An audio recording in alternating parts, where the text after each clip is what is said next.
and go.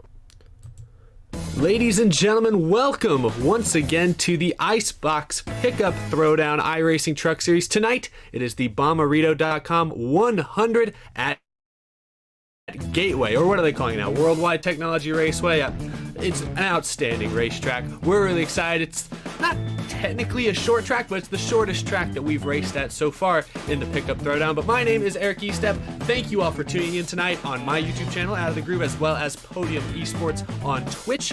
We're happy to have all of you here tonight. Going to be a great show at the top of the hour. That is when the green flag is planned. But for now, it's the pre-race show once again. So I have a couple guests lined up for tonight's pre-race show. But before I get to that, I want to give you guys all the information you need so you know what's going on tonight during the race and the racing action. So tonight's race, like I said a moment ago, is the Bommarito.com 100, and this is where you can watch it. YouTube's been kind of funky tonight. I know YouTube, I think, was down literally like minutes ago, but it looks like it's working pretty well for everyone. We've got a lot of friends in the chat, so that's exciting. But if it ever goes down again, you can always watch us live at twitch.tv/Podium Esports. So hopefully, fingers crossed, everything goes well. We have an outstanding driver entry list tonight. Of course, a lot of our usual familiar faces. Points leader Santino Ferucci from the IndyCar Series is expected to race again tonight. Christian Eckes, who won the first race in the IceBox Pickup Throwdown, is also on the entry list tonight. Of course, Jordan Anderson, Austin Wayne Self. You can see the list of names, or where is it? The list of names are all right here. We also have a few guests. John Bommarito, who is from the title sponsor of tonight's race, Bommarito.com 100, is racing. Kyle Weatherman, Stefan Wilson, also expected to race tonight, and maybe a few other surprises. I honestly never really know who's going to race tonight until we show up and we see who's out there practicing and who qualifies. Sometimes we get surprises. Like last week, we had Kyle Busch in the race. So really cool to see all of these real-life Truck Series, Xfinity Series, even some Cup Series, and I mentioned Santino Ferucci. A lot of drivers from a lot of different types of racing participating in the IceBox Pickup Throwdown. So really exciting race night. Here is your format for tonight's race at Worldwide Technology Raceway. It's a 100-lap race, keeping it consistent here. Of course, qualifying will happen at the top of the hour. It's going to be a warm one at Gateway. It's expected to be 90 degrees, a 90-degree air temperature, so the track is going to be hot. It's going to be slick as usual. Fixed setups, of course. All the drivers will have one fast repair, so we'll see how aggressive that leads some of these drivers to being. And of course, as per usual with iRacing, you have 3 green-white checkered / overtime attempts. Now, before we get rolling here tonight, let's look at the point standings after 3 of the 5 races. Tonight is race 4. I mentioned it a moment ago, but Santino Ferucci is the points leader with 31 points, but it's close. Christian Eckes is right there. Josh Bilicki is only 2 points back. Then Harrison Burton. And then you have a 3-way tie for 5th with Jordan Anderson, Ryan Truex, and Hermie Sadler is 7th in points. Well, technically he's tied for 5th in points right now, but that is your top 16 right there. Last week's winner, Timmy Hill, is all the way up to 14th in points. He's only run 1 race in this series, but that win last week jumped him up into the standings. So definitely a very tight points battle right now. And remember, the winner of the overall point standings at the end of this thing wins $500. I believe they get a grill. They get all sorts of, they get tools from Dragonfire Tools. They get a whole exciting prize pack for winning the overall championship tonight. So definitely going to be a great show. A lot of familiar faces, a lot of very talented drivers racing tonight. And now I want to turn it over to our correspondent, our man on the ground, nose to the grindstone when it comes to the IceBox Pickup Throwdown. Let's go now to Rob Tiongson in Texas, just up the road from me, as a matter of fact. Well, I say up the road, it's Texas, so it's like 4 hours away. But how's it going tonight, Rob? Thanks for being here. Thanks, Eric. It's going really well tonight. How are you doing today? I am doing fantastic. Well, you, of course, are a very respected and established reporter. You've been covering NASCAR, the Real Life Cup Series, for a long, long time, but you've also kind of been our Pickup Throwdown reporter, in a sense, for the last few weeks. What do you think of last week's race at Michigan, and what do you expect for this weekend's race at Gateway? 2 very different tracks, from the high speed, wide open Michigan to the more technical Gateway. What do you expect that challenge is going to present to drivers? Well, we saw some super speedway racing at Michigan, which obviously resulted in one of the fastest Pickup Throwdown Series races yet. I expect this to be a short track battle at its finest. Not a lot of giving, a lot of taking, rather. And restarts are going to be critical for this race. Michigan, we didn't really see a lot of restarts because those wide corners, basically that large speedway up in Brooklyn, really welcomed those drivers to, have a little bit of space and breathing room from each other. And that's probably good because it was kind of the halfway mark in the IceBox Pickup Throwdown Series. But with going to Gateway tonight, you can forget about good etiquette and basically just say, you know what, if I'm going to have to rough up my best friend to get myself the first place result tonight and get in contention for the championship race for Homestead next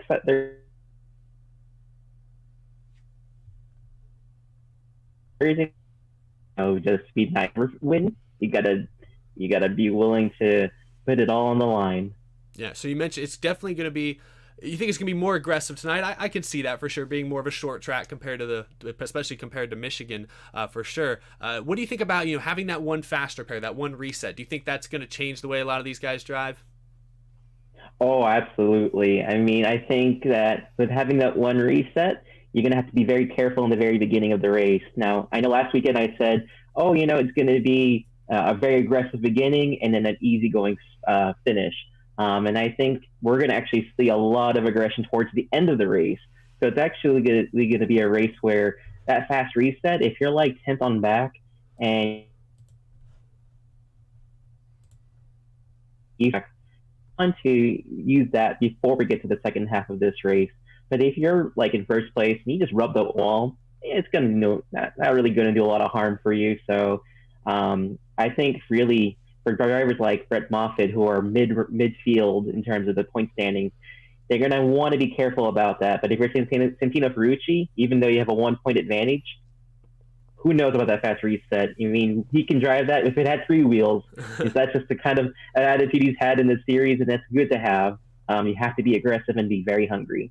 Definitely, and that is an interesting dynamic you mentioned there, with Santino Ferucci being our points leader currently. Behind him in points, you got Harrison Burton, you have Christian Eckes, you have other drivers right there close behind him. Do you think they're going to try and push the issue and be more aggressive? Do you think they're going to try and be a bit more defensive, a bit more relaxed perhaps? How do you think their driving style is going to change based on where they are in points? Well, if I know how these drivers are like, especially Christian Eckes and Harrison Burton, they're not going to be very patient at all. I mean, with only one more race after tonight, they're going to pretty much forget about etiquette. They're going to just say, you know what, this is Thursday night. We're going to really put the thunder out there on the racetrack. And whether they're roughing up their corporate teammate in the actual on,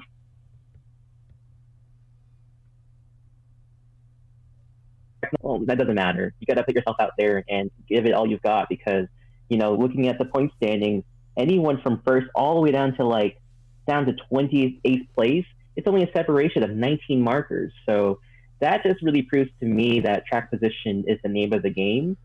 You can't be Mr. Nice Guy or Miss Nice Girl on the racetrack. You're going to have to really slug it out tonight.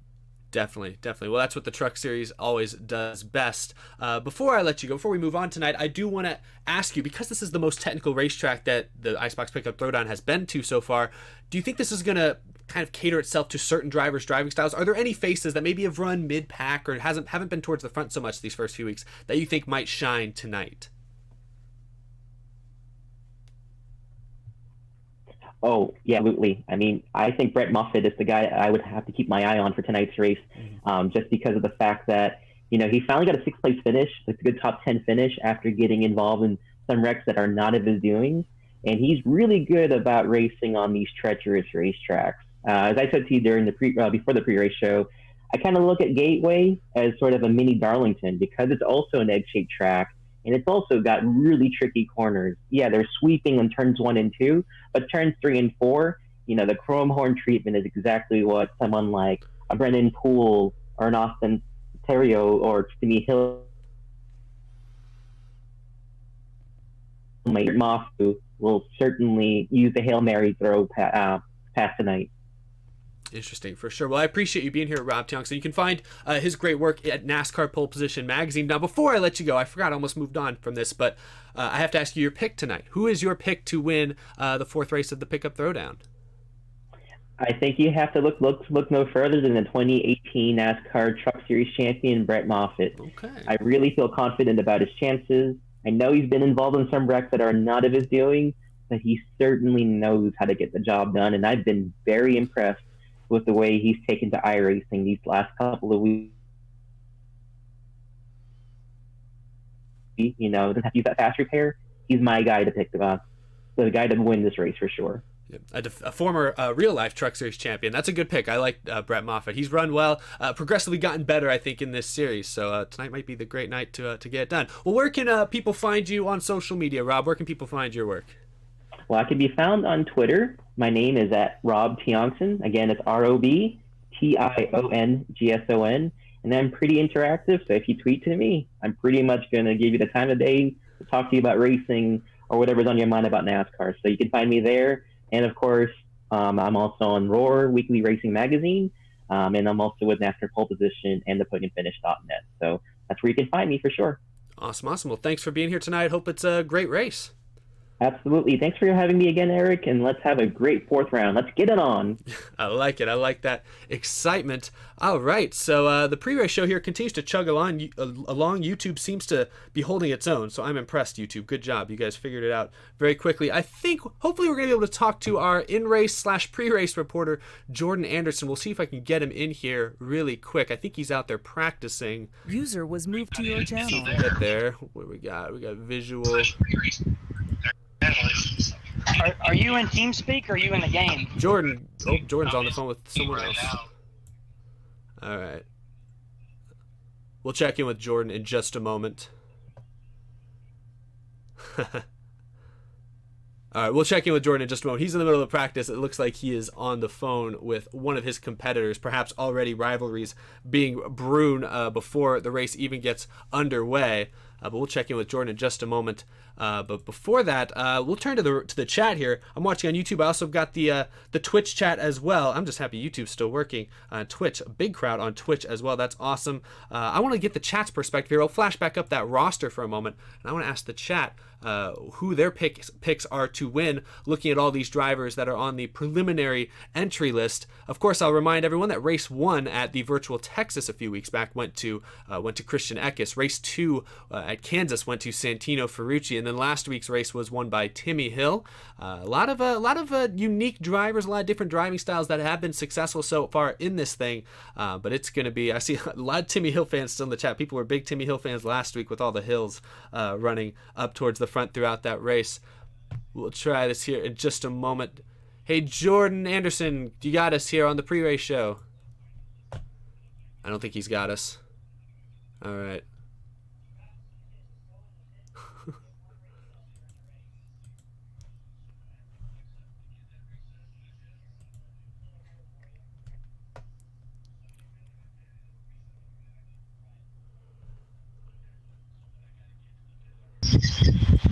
Okay. And if your car is damaged too much and you can't drive back to the pits, just hit.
Welcome back. There we are. Welcome. Jordan, can you hear us? We're trying to get you on earlier, but can you hear us on the pre-race show?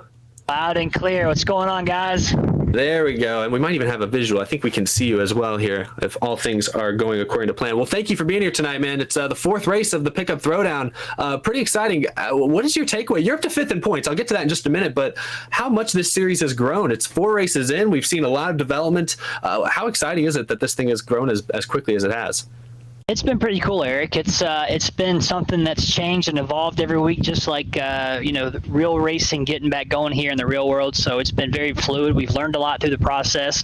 It's been a pleasure working with you, the guys from Podium Esports. Something to hopefully keep the fans excited as all this progresses each week. Had a little bit different animal this week. We're in St. Louis at the Worldwide Technology Raceway at Gateway. It's a mouthful, but love this place. It's going to be a little different, a lot smaller and more congested than Michigan last week. We saw a King of the Hill battle with Austin, Timmy, and Tyler Hill last week, trying to break up that battle there. So it's going to be a great race tonight. This place is a little wild. A lot of braking. Guys are shifting both corners sometimes. So the name of the game is going to be to keep this thing in one piece and finish tonight. And we got a special guest, man. We've got my longtime sponsor, John Bomarito, sponsor of our Truck Series team, as well as the Bomarito 500 IndyCar race here at Gateway. He's in the field tonight. So it's pretty cool to have him here, and I'm excited. I got some new colors. Forney Welders is on my back bumper this week, along with the normal 007 scheme. So it's going to be a pretty wild race, and I'm excited for all the fans that are going to tune in tonight. Well, we're excited. Definitely see a new paint scheme, of course. And of course, John Bomarito.com is also the title sponsor of tonight's race. So that's really exciting to see them continuing their investment into you and into this series. That's really awesome. I want to ask you about Gateway. You kind of talked about a second ago. People are shifting, people attacking this track very differently. It's about as different as you can get from Michigan last weekend.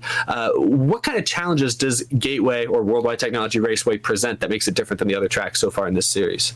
Yeah, the biggest thing is you've got to really get into a good momentum here. You've got to be able to hit your marks, brake at the right time, and just be consistent every lap. So with the way that we're shifting down in 1 and 2, you got to be careful for wheel hopping this thing to make sure you don't spin out down there and charge the corner too hard, because it's this place is almost like a big Martinsville. It's like 2 drag strips connected with 2 corners on both sides, and you got to get off the corner as best you can and make that straightaway as long as possible. So you got to approach it almost like a road course. So momentum's going to be a big thing, and really just being consistent. And like I said, we're looking at practice times right now. Bailey Curry's the top of the charts with a 34.204, and toward the back of the pack, Spencer Boyd just joined in here with a 34.6. So you've got less than 4/10 separating the entire field. It's actually closer than what we saw at Michigan last week, and This place is it's less than half the size of it. So that just kind of gives you an idea how close the race is going to be tonight. Well, it sounds like it's going to be one of the most exciting ones. Definitely a different look than what we've seen in the other pickup throwdown races. Well, good luck tonight, Jordan. We'll be watching for you. See if you can continue to build on that points momentum you've had the last couple weeks.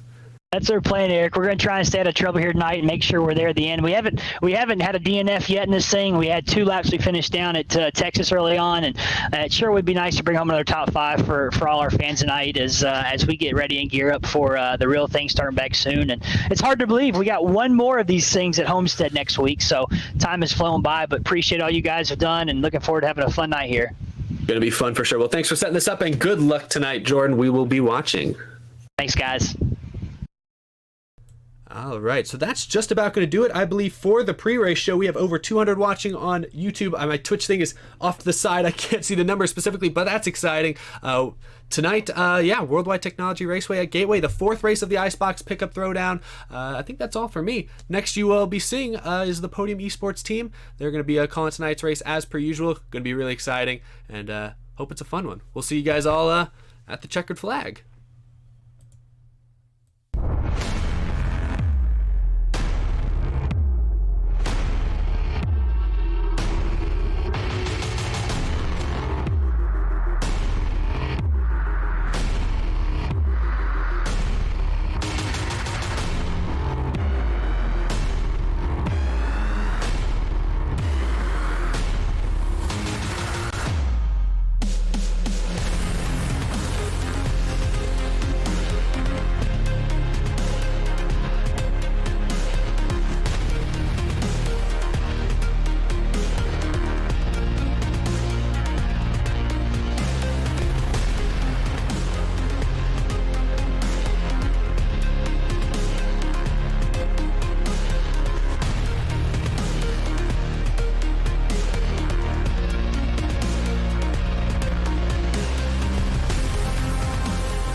Good evening, race fans, and welcome to coverage of the fourth round of the IceBox Pickup Throwdown, the Bommarito.com 100 at Worldwide Technology Raceway at Gateway, located in Madison, Illinois.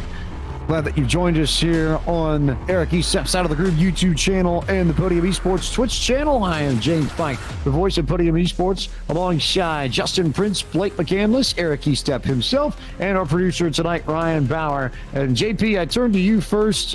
Gateway, a flat track, an interesting track, two completely different sets of turns here. It makes it very difficult to set up the car properly for the entirety of a lap around here, and you really sort of have to pick your battles here too and nail corner exit, because these are some long straightaways that you work with as well. Absolutely. 1.25 miles this circuit tonight. The banking in 1 and 2 about 11 degrees. Wider arc throughout the entire corner. Then it's much tighter in 3 and 4 with just 9 degrees of banking. Many drivers can get caught off guard, especially on corner exit at turn 4 here, especially with how tight it gets at the end of the circuit. It's going to be tricky for some of these drivers to make their way around this racetrack tonight, but some of the drivers call this a fan favorite for a reason, and one of their favorites. It puts on a lot of good racing with a lot of potential different lines. In a lot of different cars as well. Blake McCandless, you were here on Tuesday night for the 8th round of the Rowdy Energy Super Select Series on Speed 51, and Blake, you got to see a little bit of what we can expect tonight. What'd you pick up with the super late models that you think might translate to these trucks in tonight's race? Well, James, it's kind of hard to say with obviously the super late models. The speeds they'll be running into the corners relatively similar. I think the lines that you're going to see, especially here in 1 and 2, you're probably going to want to be towards the middle of the racetrack. But on the high side, you can definitely make it really tough on that driver beneath you to try and make that pass down this long back straightaway. But the thing that I think is going to come into play here is, of course, weather shifting will come into play when you get these long, flat corners in 1 and 2, and then 3 and 4. These guys are going to be hanging on for dear life with how much speed they carry through it. As we travel to the nation's heartland, you look at our Google Earth view of the track at large. We are just across the Mississippi River in Illinois, Madison, Illinois to be particular, but this is definitely the St. Louis metro area and home to a lot of races, namely over the years, races from the NTT Data IndyCar Series. And interestingly enough, Eric Estepp, as we enter the final 2 rounds of this IceBox Pickup Throwdown iRacing Truck Series, it is an IndyCar driver in Santino Ferucci that leads the overall point standings, buoyed in particular by his victory at Kansas, but he had a strong run at Michigan last time out as well. Yeah, and up to this point, he's kind of been almost racing out of his element at tracks that the NTT IndyCar Series isn't as familiar with, or does not go to as consistently. But tonight, kind of an even playing field. Most all these Truck Series drivers, of course, have raced at the real-life Gateway. And, of course, Santino Ferucci has some experience himself. But tonight's race and this racetrack is completely different from where we were a week ago up in Michigan. The wide, high speeds up at that track are nothing compared to the more technical turns and the beating and banging that we expect to see here tonight. A lot of beating, a lot of banging, but this is just really an excellent racetrack throughout the years. We've seen it a lot, JP, in the NASCAR Gander RV and Outdoors Truck Series over the years when they've come here. You just find excellent races here. It's a flat track, and there's 2 different sets of turns, for whatever reason, make for very, very fantastic races here. Yeah, absolutely, especially with drivers trying those different lines as talked about, but it also brings up a lot of opportunity to send it deep in turn 1 and 2 because of different braking zones and how the drivers handle the corners. Some drivers like to shift into 3rd gear, in fact, in some parts of the track, especially 1 and 2, to get a lot of momentum going, to get all the way to 3 and 4 and try and build up a pass for that section. There's so many different ways these drivers take this racetrack. It's going to be fun to see how they handle it tonight here in the sim. Hey everybody, John Bommarito here, president of the Bommarito Automotive Group, and it's Thursday night. We're getting ready for the IceBox Pickup Throwdown iRacing Series. Tonight's race, the Bommarito Automotive Group 100 at fabulous Worldwide Technology Raceway. I want to personally thank Curtis Francois, track owner, and general manager Chris Blair. If you haven't put this raceway on your calendar, make sure you do in 2020. It's an absolutely awesome facility. Let's also recognize Austin Wayne Self's dad, Tim Self, owner, creator of IceBox Helmet Coolers. big supporter of iRacing and totally helping us underwrite this entire series. Thank you very much, Tim. Big shout out to you. And then, of course, how can we forget Jordan Anderson, driver of the number 3 Bombardier Chevrolet. Jordan, good luck tonight. We're all going to be on the same track, and I promise I won't tell these guys that I beat you in a little match race the other night. All right, let's get tonight's event started with those most fabulous words in racing. Gentlemen, start your engines. A fantastic word from our friends at the Bommarito Auto Group. Before we bring you tonight's starting grid for this, the Bommarito.com 100 from Worldwide Technology Raceway at Gateway. Kyle Weatherman is your pole sitter with a qualifying time of 34.123 seconds over Brett Moffitt. Bailey Curry rolls off from the 3rd spot this evening. 4th will be Tyler Hill. Ryan Truex begins from P5 tonight. P6 is where you'll find Derek Kraus. Harrison Burton rolls off from the 7th position this evening. 8th belongs to the 25 of Ryan Vargas. Howie DiSavino begins tonight from 9th, and Austin Terrio will round out the top 10 on the starting grid. Blake McCandless. In the inside of row number 6, will go to Brendan Poole, 12th, and current points leader that we were mentioning a little bit earlier tonight, Santino Ferucci, will roll off from 12th. Anthony Alfredo scraped the outside wall in his second qualifying lap, so it did not count. He rolls off from 13th. 14th is fan favorite and Hermie Sadler. 15th is Matt Mills. 16th, Jordan Anderson. 17th goes to Natalie Decker. 18th is Spencer Boyd. 19th, Austin Wayne Self. 20th is Jason White. And 21st will be John Bommarito. As we take a look at the track facts here for Worldwide Technology Raceway at Gateway in Madison, Illinois. It's a 1.25 mile, 2.012 kilometer circuit that originally opened in 1967, but the oval portion of this track didn't open up until 1997. Introduced with what was then a kart race. Open wheeling has a long history here. 11 degrees of banking in turns 1 and 2, 9 degrees of banking in 3 and 4, and a fast racetrack that will run at about 8:30 local time on Thursday, May 14th, 2020 in Sims. So we're about maybe 50 minutes ahead of real life. We go for 100 laps, 125 miles, 201.2 kilometers. We're glad to have you here on Eric E. Steps Out of the Group YouTube channel and the Podium Esports Twitch channel as we go racing from St. Louis. And we are underway in the Bommarito.com 100. And maybe no surprise then that Kyle Weatherman jumps out to the front ahead of Brett Moffitt. They all try and dive to the inside. These very slow technical corners. You got to be very careful on how you roll back to the throttle, Justin Prince, because you are in center of the corner for forever here. Yeah, if you hit the gas even about a couple of tenths of a second too early, you're either going to slam up towards that outside wall or you snap around a lot of times off to the grass. There's been many times where drivers have hit that gas too early and lose the back end, but they're already side by side for first. Brett Moffitt wants the lead. Brett Moffitt to the inside of Kyle Weatherman. He's got Tyler Hill in hot pursuit. And there goes Moffitt, the GMS Racing driver, down to the bottom, trying to take his FR8 Chevy Silverado to the point, and does. Weatherman slides up top. Here comes Tyler Hill to the inside. Bailey Curry and Derek Kraus also trying to make a move. Blake McCandless. And Tyler Hill was very strong last week at Michigan, obviously looking to try and follow that up with another nice run. He's able to get his way by for third. It is Derek Kraus who's left hanging on the outside. Bailey Curry looks to the inside, almost has the number 5 Toyota cleared here off of 1 and 2, but it looks like Bailey Curry going to be able to get there in 4th. So it's Moffitt, Weatherman, Hill, Curry, and Derek Kraus, your top 5. Also of note, here comes Ryan Vargas. He's beginning to charge up through the field. Started in 8th, ran in 6th, and you know he wants to put on a good show here. He's good friends with Austin Blair, who happens to be the son of Chris Blair, general manager here at Worldwide Technology Raceway at Gateway. So you know that Vargas is going to want to put on for his friends, and we'll see what that Chevy Silverado can do over the course of this race. But a very dicey at the front early and a lot of side-by-side action, but I guess, Eric, we can't be too surprised because we've seen that over the years here at Worldwide Technology Raceway at Gateway. It's not the first time we've had a bit of side-by-side truck racing. No, and I was very impressed with Brett Moffitt's ability to challenge Kyle Weatherman, because Weatherman had a 10th on the field in qualifying. Perhaps he's just saving his stuff early. Maybe they're anticipating some longer runs tonight, as it looks like the field has gotten mostly single file now. But it's very interesting to see Moffitt jump at the start there.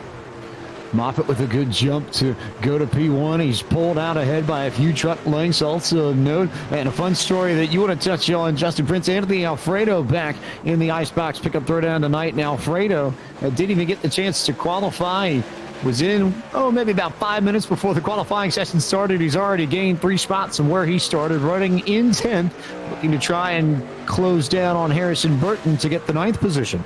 He actually tapped the wall as well in a second qualifying lap, so that put him behind the 8 ball essentially for tonight.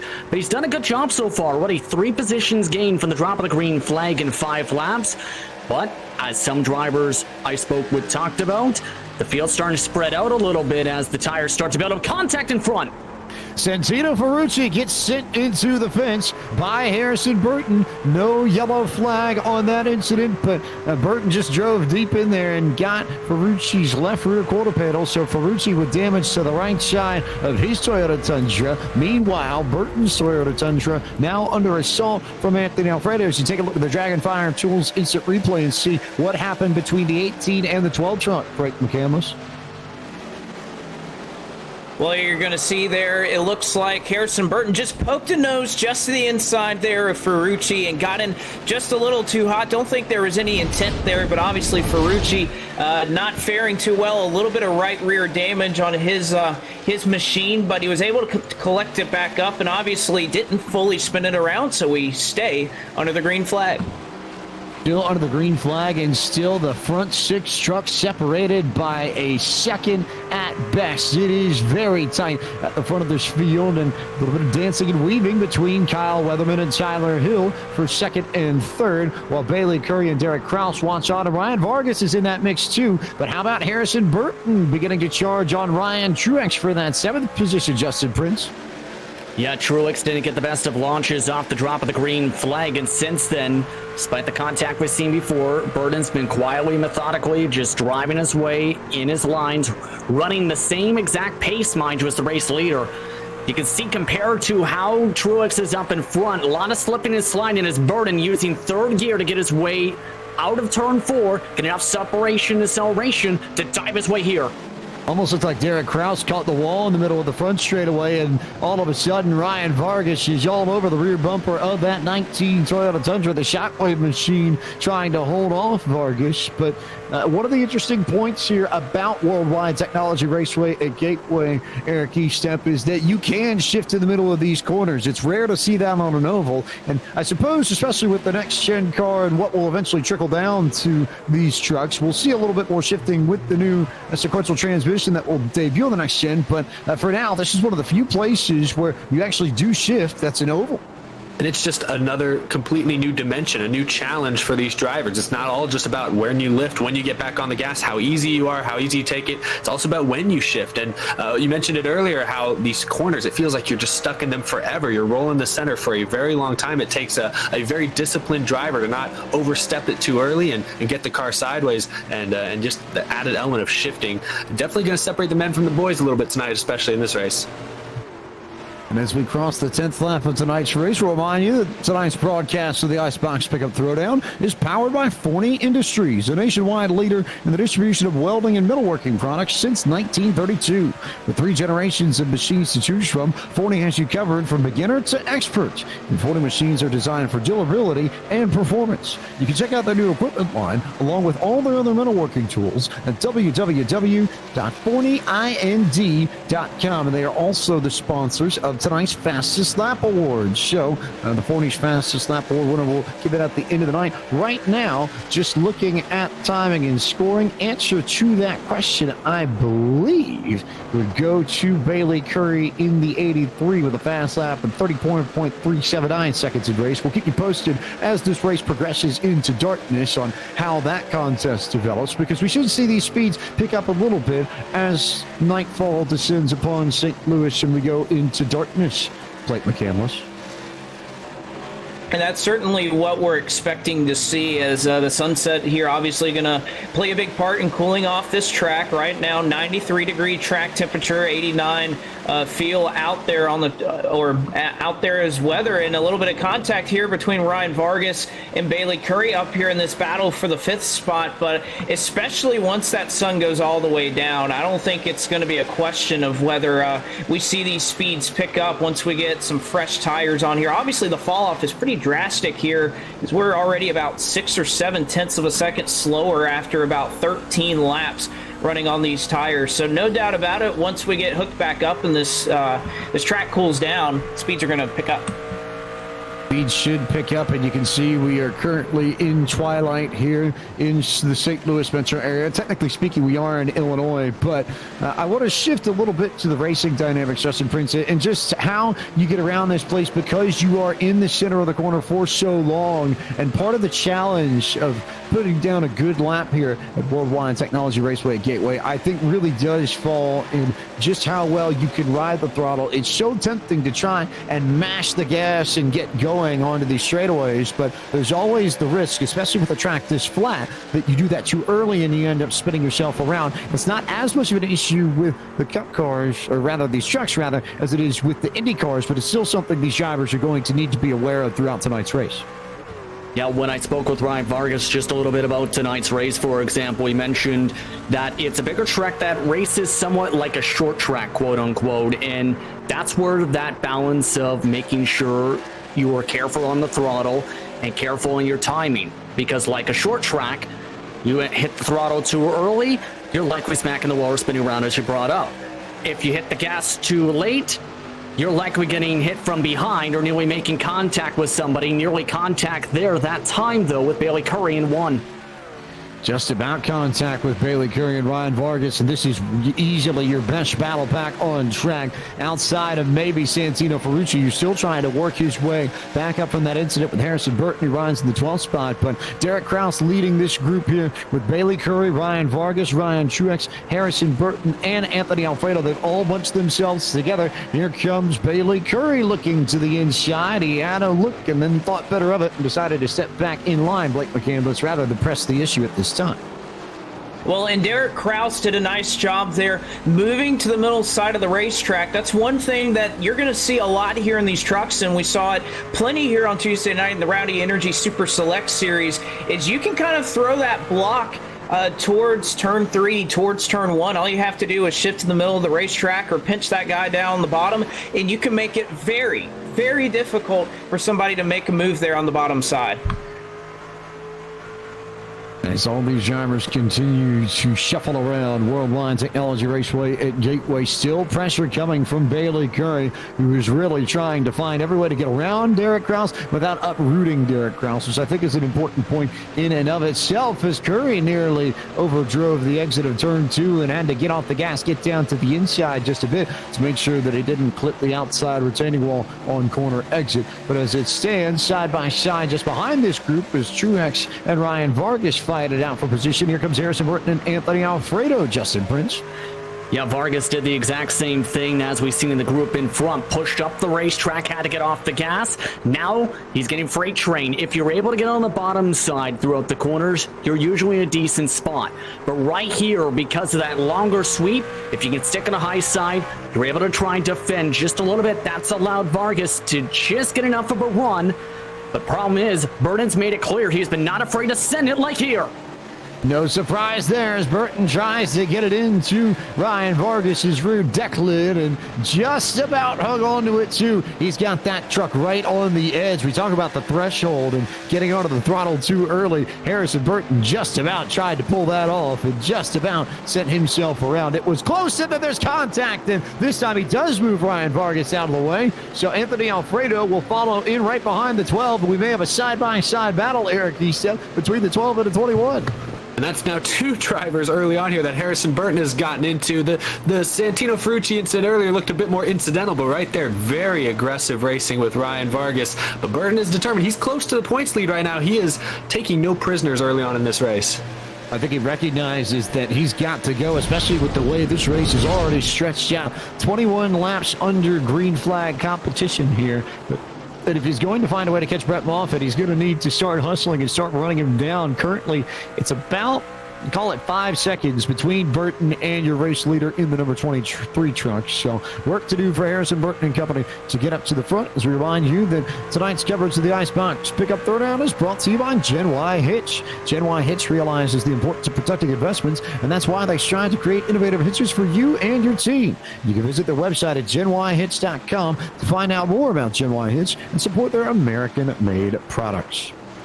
Moffitt's still your leader over Tyler Hill and Kyle Weatherman. And for those with the eagle ears on the 23 truck, you heard him shift in the middle of the corner, and he didn't quite get up into the next gear. That's opened up the door for Tyler Hill to come to the inside. Justin Prince. Decent send by Hill, but Moffitt's got a chance to try and pinch. Both of them in third gear off 4. Really tricky, and then you hear the shift as they get back into fourth gear to make sure they maximize all that power down this long front straightaway before a very tough, tricky braking entrance into turn 1. Very particular the way you have to get around and get into the corner, Blake McCandless. It almost feels like you're rolling through molasses here. You don't necessarily feel the sense of speed, but it puts you right on the edge all the time and makes for a very entertaining track across the board.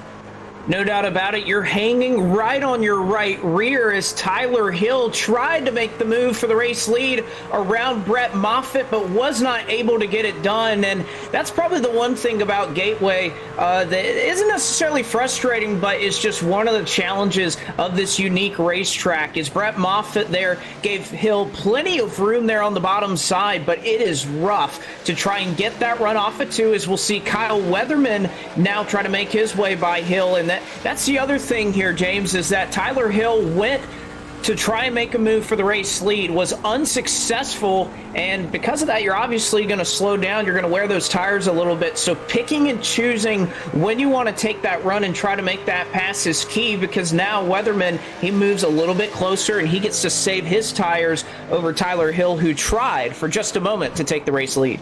Also of note here, these front 3 drivers are G-O-N-E gone to the tune of about 3.1 seconds over Bailey Curry, who leads that second pack in 4th, and they've even spread themselves out a little bit too. That's where you'll find Ryan Truex, Derek Kraus, Anthony Alfredo, Harrison Burton, Ryan Vargas, amongst others. And then that third pack just a little bit further back, Justin Prince, Santino, Ferucci sitting at the head of that group. He's still trying to rebound after the contact with Harrison Burton, but given that he started in the 12th spot, on some level I don't think he can complain all that much, but still you'll wonder how he would be doing if he hadn't been touched and knocked out of the way by the 12 early in this race. Especially with that back end damage on the right rear, because if you get any sort of aerodynamic damage, it can really put you behind the 8 ball in pace. He's in the 35.4s at the moment for comparison's sake. The leader's running the 35.3s for the most part. Give a shout out though to Natalie Decker, who's also in that group. +5 for her so far. Here in turn 3, one car is around and in the outside retaining wall. It is Derek Kraus who takes a spill off the front bumper of who I believe, James Pike, was Anthony Alfredo. They made a little bit of contact in 3 and 4. Kraus doesn't make a full 360, but a little bit of damage on that Shockwave Toyota, and caution flag is out for the first time tonight. As you see the replay, courtesy of Dragonfire Tools, and it was very slight and incidental contact between the 21 and that 5 truck, but not too much you can do, I think, if you're Kraus in that case. Just 2 drivers racing for the same real estate on the racetrack, but it is our first yellow flag of the evening, our first opportunity for pit stops, and our first opportunity to remind you that the Icebox Pickup Throwdown is brought to you tonight by Dragonfire Tools. Dragonfire Tools makes high-quality industrial workbenches with integrated tool storage to save your shop time, space, and money. You can check out DragonfireTools.com to find out more and support a veteran-owned business. Moffitt leads this field down to pit road. Eric Estepp, do we see any pit strategy at all, or is this going to be 4 tires across the board for just about everyone that comes in? It will be interesting to see, because they ran over 25 laps that run, but track position is definitely important. It was very hard to pass out there, so I won't be shocked if we see some drivers, maybe like drivers just outside the top 10, that maybe try something to get a little extra track position.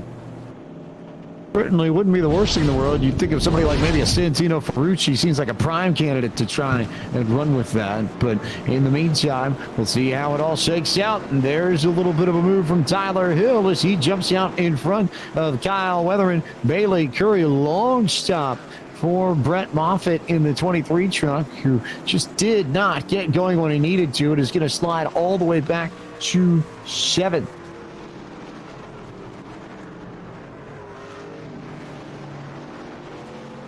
So a long pit stop for that number 24 truck. Hermie Sadler is going to come down this time and pit, so he'll shuffle his way out. And Hermie's just sort of been playing that same old hang in the back strategy that we've seen in the first 3 rounds of this IceBox Pickup Throwdown. But it makes me wonder. I almost wonder if it's hard to pull that off here at Worldwide Technology Raceway at Gateway, Blake, just because it's so tough to gain track position here.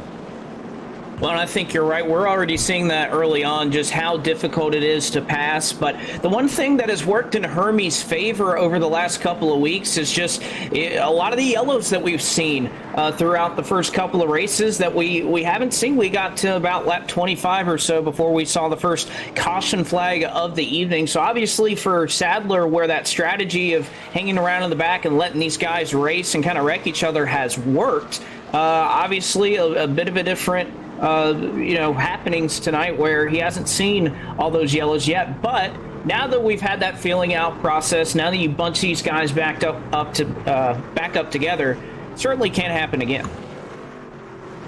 We'll take a moment to bring you a message from one of our partners, but don't go anywhere. We'll keep you side by side so you can see where we are in the process of getting set for the restart as you watch Podium Esports and out of the group's coverage of the Bommarito.com 100 Race 4 and the IceBox Pickup Throwdown iRacing Truck Series from Worldwide Technology Raceway at Gateway. In today's fast-paced world, time with friends and family is more valuable than ever. Meet Firedisk, the original portable propane cooker. It sets up in seconds, fires up fast, and cooks anything you want to throw at it. Whether it's a quick meal at home or a big gathering on the weekend, Firedisk has you covered.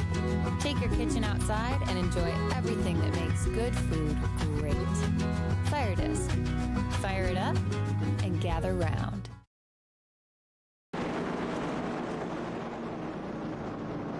A big thank you to our friends at Firedisk Cookers for their support of the IceBox Pickup Throwdown. And a friendly reminder that you'll receive 10% off your order and free shipping when you use the promo code FIREDISC100. Once again, that's promo code FIREDISC100 when you head on to their website and order one of their fantastic grilling machines, those Firedisk cookers that you can get at firediskcookers.com.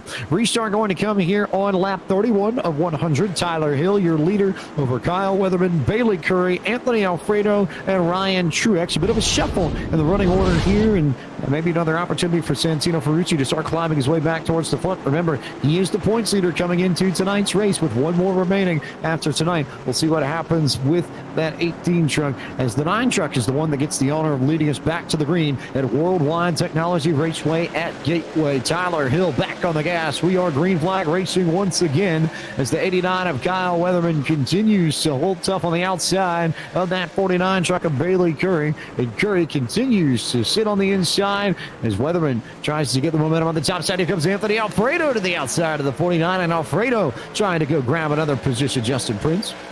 Yeah, another move, another pinch. Here comes Moffitt, though, wanting to go 3 wide into 3. No surprise there. Brett Moffitt slides way up the racetrack and opens up the door on the inside for Ryan Truex to take over, who just about got on the gas as hard as he could. There goes Moffitt to the outside, side by side for the spot. Coming down the front straightaway. This is P4. They race 4-1. Blake McCandless. And this is the battle for fourth as they're completely stacked up behind them with Curry, Vargas, and Harrison Burton looking for a way around. Brett Moffitt, though, around the outside. It looks like Truex got a little bit loose, and there you see all this draft down the back straightaway. Is now Curry going to be able to get by for position number 5 for the time being? Truex will slide it in and still try to put up a fight. Just makes it so tough to race side by side here, and it's a weird quirk, Eric Estepp, I think, of everything that we see here at Worldwide Technology Raceway at Gateway. Even though you don't necessarily associate this with aero and downforce and speed and that sort of thing, you still have to be worried about getting loose underneath someone and having to step out of the throttle like Ryan Truex did that last time by. Yeah, well, this track does have long straightaways, longer than you might realize. So in a way, there is still the momentum factor at play here. So anytime, yeah, like you said, anytime a driver has to get out of the throttle or get on the throttle later than they would like to, it definitely costs them valuable momentum and gives that outside lane a bit of an advantage when you're side by side. I can tell you that Austin Terrio has lost the engine on his machine, so Terrio likely done for the evening, currently scored in the 20th spot. Tyler Hill, though, still your leader, then Weatherman, then Alfredo, and then Brett Moffitt, who wiggles out of turn 2 and is trying to hold off Truex and Curry and Vargas and Harrison Burton, and then maybe interestingly enough, you've got Austin Wayne Self, part of the team organizing this IceBox Pickup Throwdown. And then look who's right behind the 22 truck, Justin Prince, none other than Santino Ferucci, who may have a thing or two for Harrison Burton, given the way things transpired the last time those two were together on the track. Yeah, it's going to be interesting if he catches up to him, but a bit of a door baiting just in front of them. Bailey Curry and Vargas still door baiting their way through turn 2, really holding up the grouping that includes Harrison Burton and co. Harrison Burton tucked in right behind Bailey Curry to try and get around the outside of Ryan Vargas, which is not necessarily the fast place to be. Meanwhile, Santino Ferucci to the inside of Austin Wayne himself. He'll take up with a nice spot, got a great run out of the corner, and now here he is with Burton in his sights, and Vargas to the inside of that 12 truck, Blake McCandless. As Vargas tries to make his way by on the inside, Burton trying to use what I think would be the preferred lane here in turns 1 and 2. Burton will get the launch off. He'll see that draft work into his favor. And of course, Santino Ferucci, as Vargas goes to throw the block, Ferucci goes down low. Ferucci gives a shot to Ryan Vargas. He's not going to be able to make the corner. Vargas going to fall all the way back. Here comes Austin Wayne Self in the middle, 3 wide. They make contact with Vargas as he goes sliding back. Vargas just lost about 5 spots. I think Ferucci was tired of being moved around and eventually said, you know what, time for me to start making my move. There's almost an incident there between the 22 machine and one of the other trucks just a bit further back, but now it's Ferucci and Harrison Burton running nose to tail, and Ferucci is going to try and run down that 12 and maybe give some payback. Who knows? We'll see how Ferucci handles this when he gets to the 12. Big drive there from the middle of the corner. He'll almost slide up too much on the apex, but gather it back up and start motoring his way down the front straightaway, Justin Prince. Yeah, he is late breaking his way to try and close on it, and it's important to be smooth at this racetrack as well. And Ferucci, he's got a fair amount of confidence to try and close it on the braking. Again, setting it as hard as he can for the double apex in 1 and 2. Still, though, 3-4 truck lengths behind, and now Burton, I think, is more focused on what's in front of him. Bailey Curry, a chance to take away P6. Bailey Curry right there and for the taking in that 49 truck. If Harrison Burton wants to make a move, and he might want to try and make that move faster rather than later, just because Santino Ferucci beat Burton by a 10th, and then Burton beat Ferucci by 3/100ths of a second that last time by. But that run up top isn't going to help, and that's going to allow Ferucci to draw just a little bit closer to that 12 truck, Blake McCandless. And I guess actually no, Eric Estepp, will turn to you, because if you're the 12, if you're the 18, and I think especially if you're Burton, knowing what happened between you and Ferucci last time you were together, how do you handle this? Where's your mindset at the moment? It's hard to tell, because I figured these two drivers would come into this race thinking big picture, both of them being up in the top 5 in the overall point standings, but the way they've been racing early on, it doesn't really feel that way. I think they're seeing red. They're just seeing what's out in front of them right here, right now. So I think Ferucci's going to kind of return some of that aggressiveness that we've seen from Burton so far. Also of note, as we are a few laps into green flag racing now, Brett Moffitt beginning to move up once again. Blake McCandless, he just got around Anthony Alfredo for that 3rd spot. Now is going to try and run down Kyle Weatherman for the 2nd position. There's no doubt about it, James. This truck that Brett Moffitt has, one of the fastest on the racetrack, even despite a little bit of rear damage on his truck, he is still hauling the mail, chasing down both of our race leaders in Kyle Weatherman and Tyler Hill, who have led since the drop of the green flag off of our last restart. But Moffitt made pretty quick work there of Anthony Alfredo. That battle allowed Ryan Truex to sniff this battle up here for the top 5. Ryan Truex all of a sudden is taking advantage of things. There was a little bit more contact, and there's Anthony Alfredo into the back of the 23 truck. The 23 missed the shift, I think, getting into fourth gear to come down the front straightaway, and now Alfredo's got a significant amount of nose damage, so unfortunate luck for Anthony Alfredo, but he rolls on just behind Ryan Truex. Now he'll slide back to P5. We'll see what kind of damage or what that nose damage will do to the speed of the 33, Justin Prince. Yeah, Moffitt definitely got stuck in neutral at that time, trying to shift up to fourth. And one of the more difficult things is if you mistime it by even a quarter of a second, you either get stuck on the teeth of an 8 shifter, or get stuck in neutral trying to shift in the paddles or the 8 shifter. You're stuck there for a good couple seconds. Now Alfredo's absolutely got trouble with that front nose. It's definitely going to affect some of the speed potentially in that 33. And maybe not necessarily the speed so much as the tightness. That, to me, I think would be the big concern, Blake McCandless. He might be a little bit down on power, but the way that truck handles on corner entry and through the center in particular here, where you've got such a long center of the corner, have to believe that's going to be what hurts Anthony Alfredo's truck the most. No, I think you're right. And you have to think about how fast you're going here despite the flatness of this racetrack. Corner exit is going to be of particular importance as well to carry all that speed, all that momentum off these long straightaways. But as we look forward, battle starting to brew for the race lead. Tyler Hill now has Kyle Weatherman all over the back bumper of him as he's top 2 because of a little bit of that trouble with Brett Moffitt. Have pulled about a second and a half over that pack running back there for third, but Weatherman starting to get in the tire tracks of one Tyler Hill. Close enough to where he could make something happen very easily if he wanted to. The question is whether or not you want to so early as we begin lap 45 of 100, not terribly far away from the halfway point in this race. This the Bommarito.com 100 here at Worldwide Technology Raceway at Gateway, the 4th round of 5 in the IceBox Pickup Throwdown iRacing Truck Series. It is all Tyler Hill, Kyle Weatherman at the front of this. Brett Moffitt has the 3rd spot. He leads a group of Pied Pipers, and we talked about the damage on Anthony Alfredo's truck, sliding a little bit further back to Harrison Burton. Meanwhile, Bailey Curry got the fence out of turn 4 a few laps prior. He's beginning to slide back towards Derek Kraus and Santino Ferucci. So I think the general moral of the story here, Justin Prince, is that these top 10 trucks are starting to spread out from one another. Yeah, that's what drivers like Ryan Vargas, who I talked to a little bit before tonight, said to expect as this race goes on. Drivers are going to break into these smaller groups based on how smooth and how consistent they can be in terms of maintaining their tire wear and maintaining pace. Compare that to the front group at the moment. Top 3 are running the 35 ones. The drivers around Curry and Co., they're running in the 35 3s to 4s. As a matter of fact, Curry clocked the wall again in turn 4, and Kraus just took advantage to take away a spot.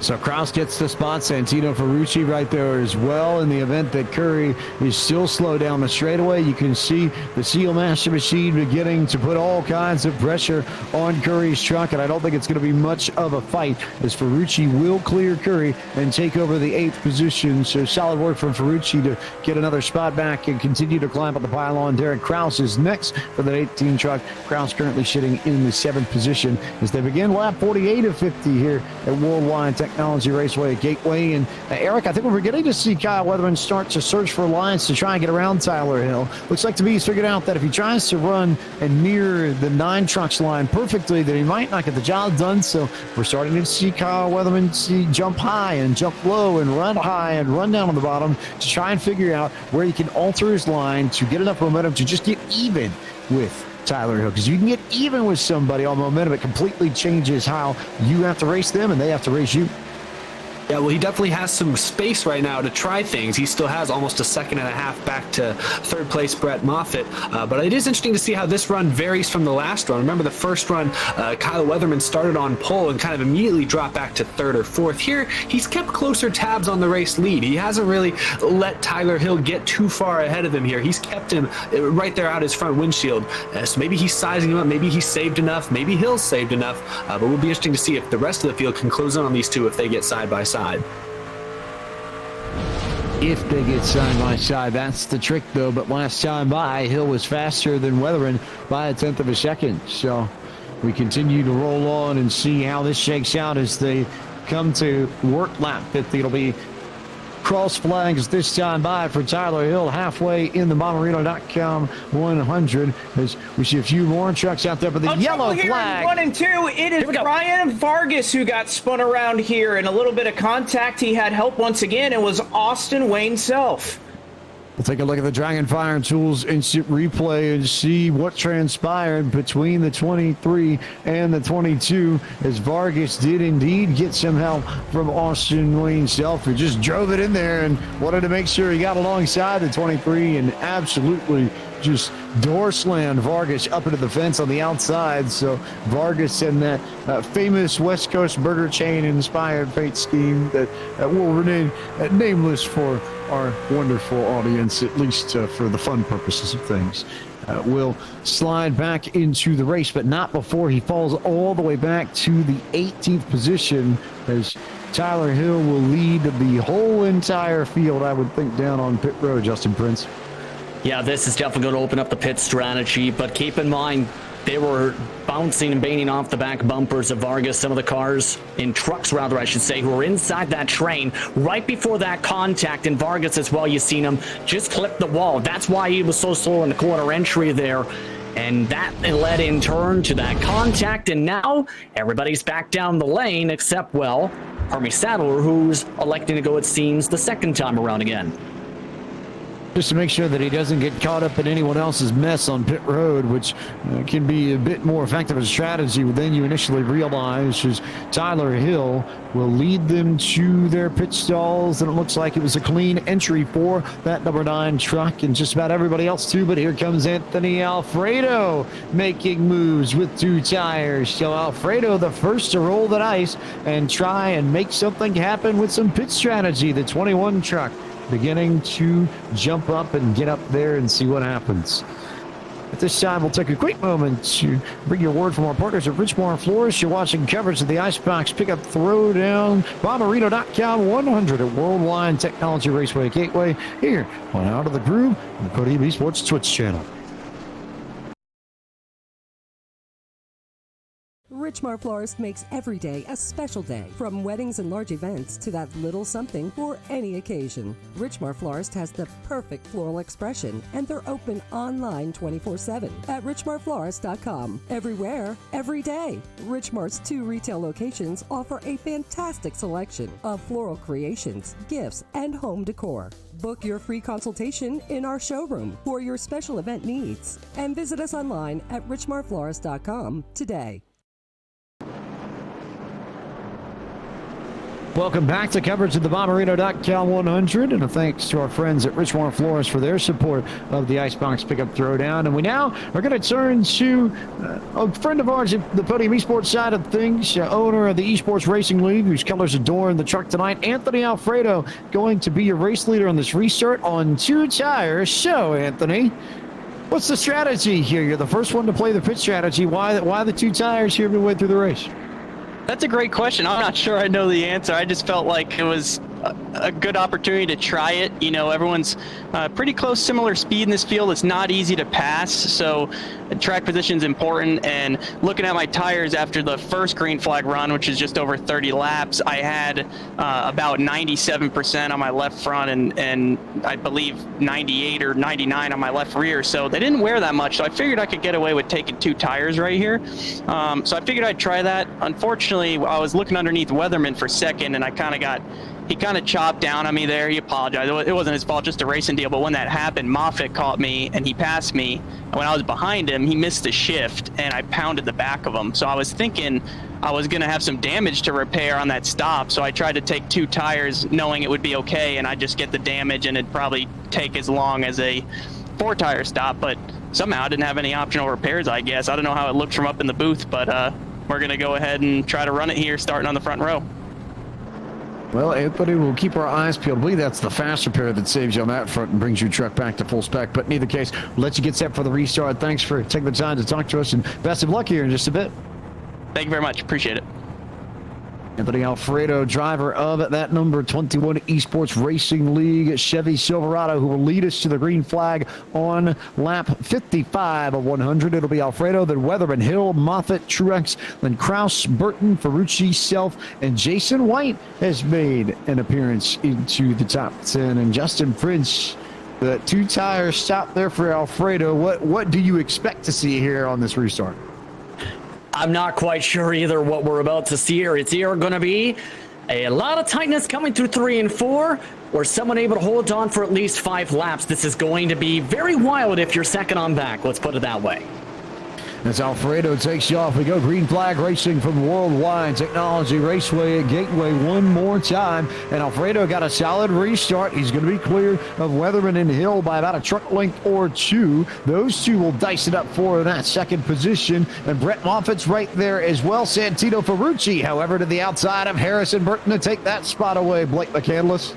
And Ferucci trying to make quick work. Oh, as there's trouble here on the back straightaway. A couple of cars spun around here. Jordan Anderson is involved. Spencer Boyd is a part of it. Bailey Curry, who is running up front, has damage on his 83 machine, or 49 rather, machine. So tough luck there for Bailey Curry, as again, caution flag number 3 of the evening.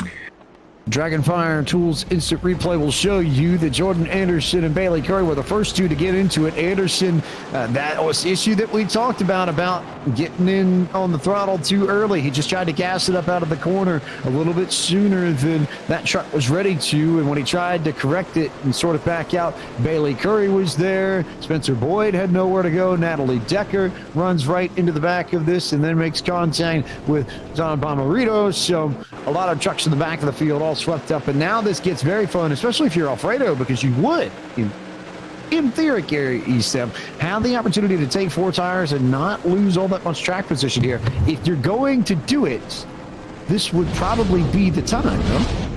I wonder, though, that track position, he got such a good jump. I would be hesitant to give that track position up right here, depending on what the drivers behind you do. And I don't think everyone's going to come in and take 4 tires here. They only ran about a lap or so under green. So I think Anthony Alfredo might have kind of made his bet already. I think he's betting on getting that cleaner, getting away. And as long as he has some space in front of him, I think he's confident in himself being able to hit those marks. And like he said a minute ago, his tires aren't wearing out as quickly as he initially anticipated. So I think he's made his strategy, he's made his plan, and it's just going to see how it goes these last 40 or so laps. As we circulate under caution, we'll take this opportunity now to bring you tonight's iRacing Midway Race Break, which is brought to you by iRacing, the world's leading online racing simulation. Developed from the beginning as a centralized racing and competition service, iRacing organizes, hosts, and officiates races on virtual tracks all around the world. iRacing is home to a wide variety of officially sanctioned series, with racing for the Australian Supercars, IndyCar, IMSA, NASCAR, the World of Outlaws, and more. Alfredo is your leader after 56 laps complete of 100 in this Bommarito.com 100 at Worldwide Technology Raceway at Gateway. Kyle Weatherman runs in the second position. Third belongs to the 9 of Tyler Hill. Brett Moffitt in that 23 truck runs in fourth. Fifth belongs to the 8, or rather the 40 of Ryan Truex. Derek Kraus in the 5 runs in 6th. 7th belongs to the 18 of Santino Ferucci. Harrison Burton runs in the 8th position. 9th belongs to Austin Wayne Self, and Jason White still hanging in the 10th spot. Justin Prince. 11th spot right now at the moment, Ryan Vargas. Brennan Poole is in 12. Matthew Mills in P number 13. With Savino in P14, Harvey Sadler in 15th. Natalie Decker was involved in the last incident, still amongst the top 16 cars as well, in 17th, should say, as Anderson cycles now to P17 in front of Decker, should say. Austin Theriot is the last car, 1 lap down. Boyd and Bommarito round out the top 21 cars in the field tonight.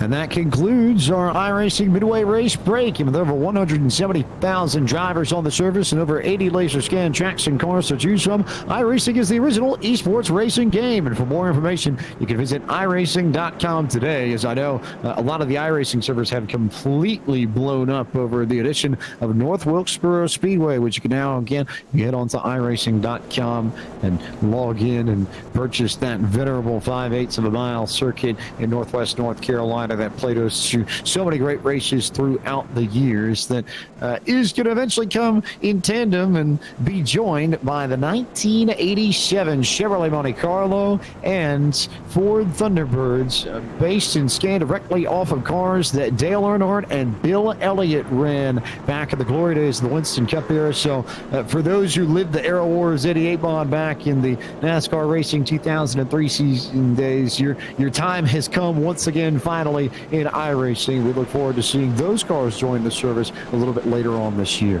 Anthony Alfredo will lead us to green, then Weatherman Hill, Moffitt, Truex, Kraus, Ferucci, Burton, himself, and we're going to have a little bit of fun on the restart here. We'll go quiet, we'll crank it up, and let you hear the sounds of the IceBox Pickup Throwdown from Worldwide Technology Raceway Gateway. That being said, Eric Estepp, do you think that Alfredo's got another solid restart in him here to at least gap himself enough to get away from Weatherman and Hill and company?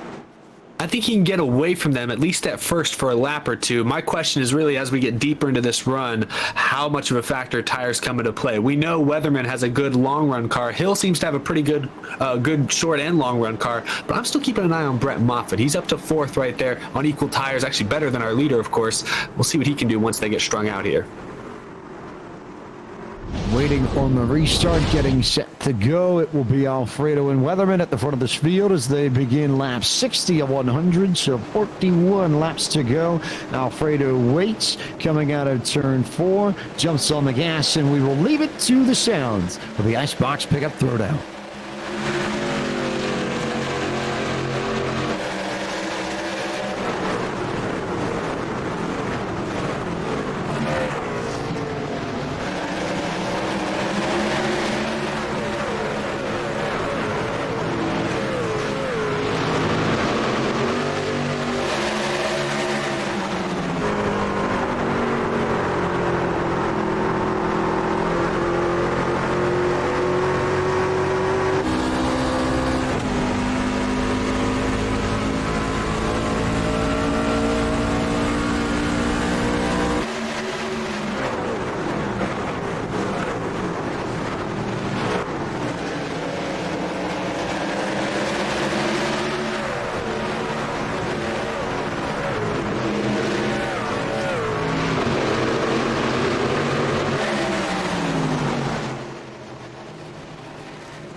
Anthony Alfredo still your leader here as we work lap 61. And we'll remind you that tonight's broadcast of the IceBox Pickup Throwdown is brought to you by IceBox Helmet Coolers. The IceBox Helmet Cooler represents an innovative air cooling solution for personal and confined environments where space, weight, and power consumption are critical considerations. Visit www.iceboxracing.com to learn more about the IceBox Helmet Cooler and find out how it can be applied in the racing, aviation, and aerospace industries. There's a few more trucks rack on the max straight away. No yellow flag yet, but a pass for second now. Justin Prince, here comes Brett Moffitt to the inside of Kyle Weatherman. Moffitt, good corner entry in turn 3. Kyle Weatherman gives him the spot as they shuffle back into fourth gear once again down the front straightaway. And I've been impressed with Moffitt on his time in the sim in the past few weeks or so. He is caught up to pace and quick, and he's got a shot to take the lead here. Good run off of turn 2. Really good drive off the corner, even on the inside for Brett Moffitt, who has the 4 tires to Alfredo's 2, so you would think there'd be an advantage somewhere here. And Alfredo will try and hold off the 23, but for how much longer can he hang on Blake McCandless? Well, he tried to get the run off the corner that time, clicked the curb, but Alfredo is in the wall, moved Brett Moffitt to the top spot. Kyle Weatherman's going to go low. He's going to try to pounce and move forward for second. And now Tyler Hill has the opportunity to go to third as Alfredo makes contact with the wall. And now he's just trying to do his best to hold on. Hill back to fourth, and now Ryan Truex also works a little ways forward. Can also tell you Derek Kraus caught the fence further back in the field. Kraus running in the 16th spot. Meanwhile, Alfredo trying to regroup after that shunt into the fence, and he was just trying to get back to the gas pedal to keep Moffitt at bay, and instead overdrove corner exit, and now might just be at the mercy of Tyler Hill in the 9 machine, who comes down to the inside to try and take away that 3rd position, Justin Prince. It almost looks like Alfredo's truck is getting so tight it's getting loose in some sections of the track. Again, tries to power off turn 2. He's been okay in this section of the racetrack. It's in turn 3 and 4 where the truck seems to push up and up the track to the point where it nearly snaps loose just before it taps the wall when he gets back from 3rd gear up to 4th gear. Still, though, Ryan Truex with a good shot to try and make the move. It happens again. This time, Alfredo more careful, but Truex better off the throttle. Truex, who incidentally, I was just taking a look, currently the leader in the 40s fastest lap competition we have going on tonight, courtesy of our partners at Forney Industries. Truex has a 34.279, but also has Santino Ferucci down to the inside and is going to have to hang on as best he can for P5, but Ferucci will make the move ahead of Truex and jump up into the 5th spot, and now Ferucci will try and set sights on Alfredo, whose truck looks like it's tightened up a little bit since his shunt into the fence a few laps ago. Blake McCandless. And Ferucci got there by absolutely throwing it into 1 and 2, nearly doored Ryan Truex out of the way, and Ferucci gonna hold no punches here, getting to the inside of Anthony Alfredo. They're side-by-side battle for 4th, as Ferucci now looking to the inside of Anthony Alfredo. Directly behind them is Ryan Truex and Harrison Burton trying to make his way by. Burton dove it in and nearly caught Truex once again. So often we've seen that tonight where drivers go too deep on corner entry and get into someone. There goes Ferucci around Alfredo. So Santino Ferucci up into the 4th spot and really beginning to cement his opportunity to try and pick up a victory in the overall point standings and maybe outright just win this IceBox Pickup Throwdown over all these drivers in the NASCAR Gator RV and Outdoors Truck Series. But it's still Brett Moffitt in the 23 who has the lead over Kyle Weatherman in the 89. Tyler Hill, though, doing a nice job beginning to climb up. And last time by, it was very even between that bunch. Moffitt, Weatherman, Hill, and Ferucci all within a 1/10 of a second. Eric Estepp, there is just about nothing separating these front 4 trucks. No, they are all right on top of each other. And let's talk about Santino Ferucci. He is the story of the race, in my opinion, from being put in the wall early on in this thing to now all the way back up into the top 4, into the top 5 now. He has a really good truck, and I think he's just been lacking track position all night long. And you can see he's clearly aggressive enough that I think when it comes down to it, he might be the one to get the job done. This front 4 definitely been your fastest 4 consistently tonight. I don't think anybody ever questions Santino Ferucci's aggressiveness. He's been known to pull out a few impressive moves on the NTT Data IndyCar Series circuits, but that's part of what I think makes him such an exciting young talent, Justin Prince, is there is really no fear with Ferucci, and there's a lot of natural ability there too and talent, which we're seeing a great showcase of it. This is not his natural race car at all. He is used to downforce, he is used to wings, he is used to not having to worry about body roll and chassis madness and that sort of stuff, and here he is already running in the 4th spot and beginning to close on Tyler Hill for 3rd. Yeah, trouble here in 3 and 4. It is Austin Wayne Self who got tagged by Jordan Anderson. It was a side-by-side battle for 12th between him and Howard DiSavino. It looks like Self tagged Savino, and Self in turn got turned by Jordan Anderson. Caution flag waves once again. Caution flag comes out once again. I almost wonder, as we take a look at the Dragonfire Tools instant replay, if Howie DiSavino checking up might have just sort of set this one off a little bit. An accordion effect, certainly not his fault, but looked like the 22 checked up to avoid running into DiSavino, and Anderson just didn't have enough time to react. That's why the 22 went around in the first place, and the Chevy Silverado spins right in front of Matt Mills, who nearly got swept up in that, but in the meantime, Self will make it back down on pit road, and Brett Moffitt will lead the rest of the field down this long front straightaway for what could potentially be the last pit stop of the race, Justin Prince. Yeah, at this point, I wouldn't be surprised absolutely if it is that case, because it feels quite caution flag. You're staying on and keeping the track position. It is very crucial, as we've seen so far tonight. And as you've seen Herbie Sadler staying out once more as everybody back into the pit stalls. The question is going to be, though, will anybody try the two-tire strategy we just seen from Alfredo the last run? Yes, indeed, is the answer. Survey says, how about Tyler Hill in the 9 truck, who decides to go on 2, and he's joined by Ryan Vargas, who is also going to take 2 tires, and then Weatherman actually beat Moffitt out of pit road, so Moffitt will slide back to 5th and probably 4th once Herbie Sadler comes in after leading this race. So some work to do now for the 23 truck, Blake McCandless. Definite work for Brett Moffitt to try and make his way forward. But, James, the one thing I have to point out here is Tyler Hill already had the track position to stay up front. Even with 4 tires, wouldn't have slid back that much. So I have to say I'm a little surprised that Tyler Hill decided to make that 2-tire stop, although this may be kind of a telling sign that obviously Alfredo was able to hang on for a little bit. We didn't have near as long of a green flag run this time, so this perhaps is going to be what we may see for the rest of this race if we run a couple of laps and get another couple yellows. I think that Alfredo's call to take 2 tires is going to lead to the rest of this race. If we come down pit road, you're going to have a couple people gambling and taking just 2 right side tires. And I think it would have worked out very well for Alfredo had he not had the chance to smack the fence in turn 4. That, to me, I think is the biggest thing of all. And it was so close for him to make it happen, and so close for Anthony Alfredo there to just escape. But instead, it's Tyler Hill who's going to have the opportunity to go on 2 tires now. And as we circulate under caution, we'll remind you all that tonight's broadcast of the IceBox Pickup Throwdown is brought to you by Fire Disc Cookers. Fire Disc portable propane cookers. Fire up fast, cook it all, and clean up with a simple splash of water. Take your kitchen outside and enjoy everything that makes good food great. You can fire it up and gather around with Fire Disc Cookers. If you check out firedisccookers.com, you can get cooking and receive 10% off and free shipping for your order when you use the promo code FireDisc100.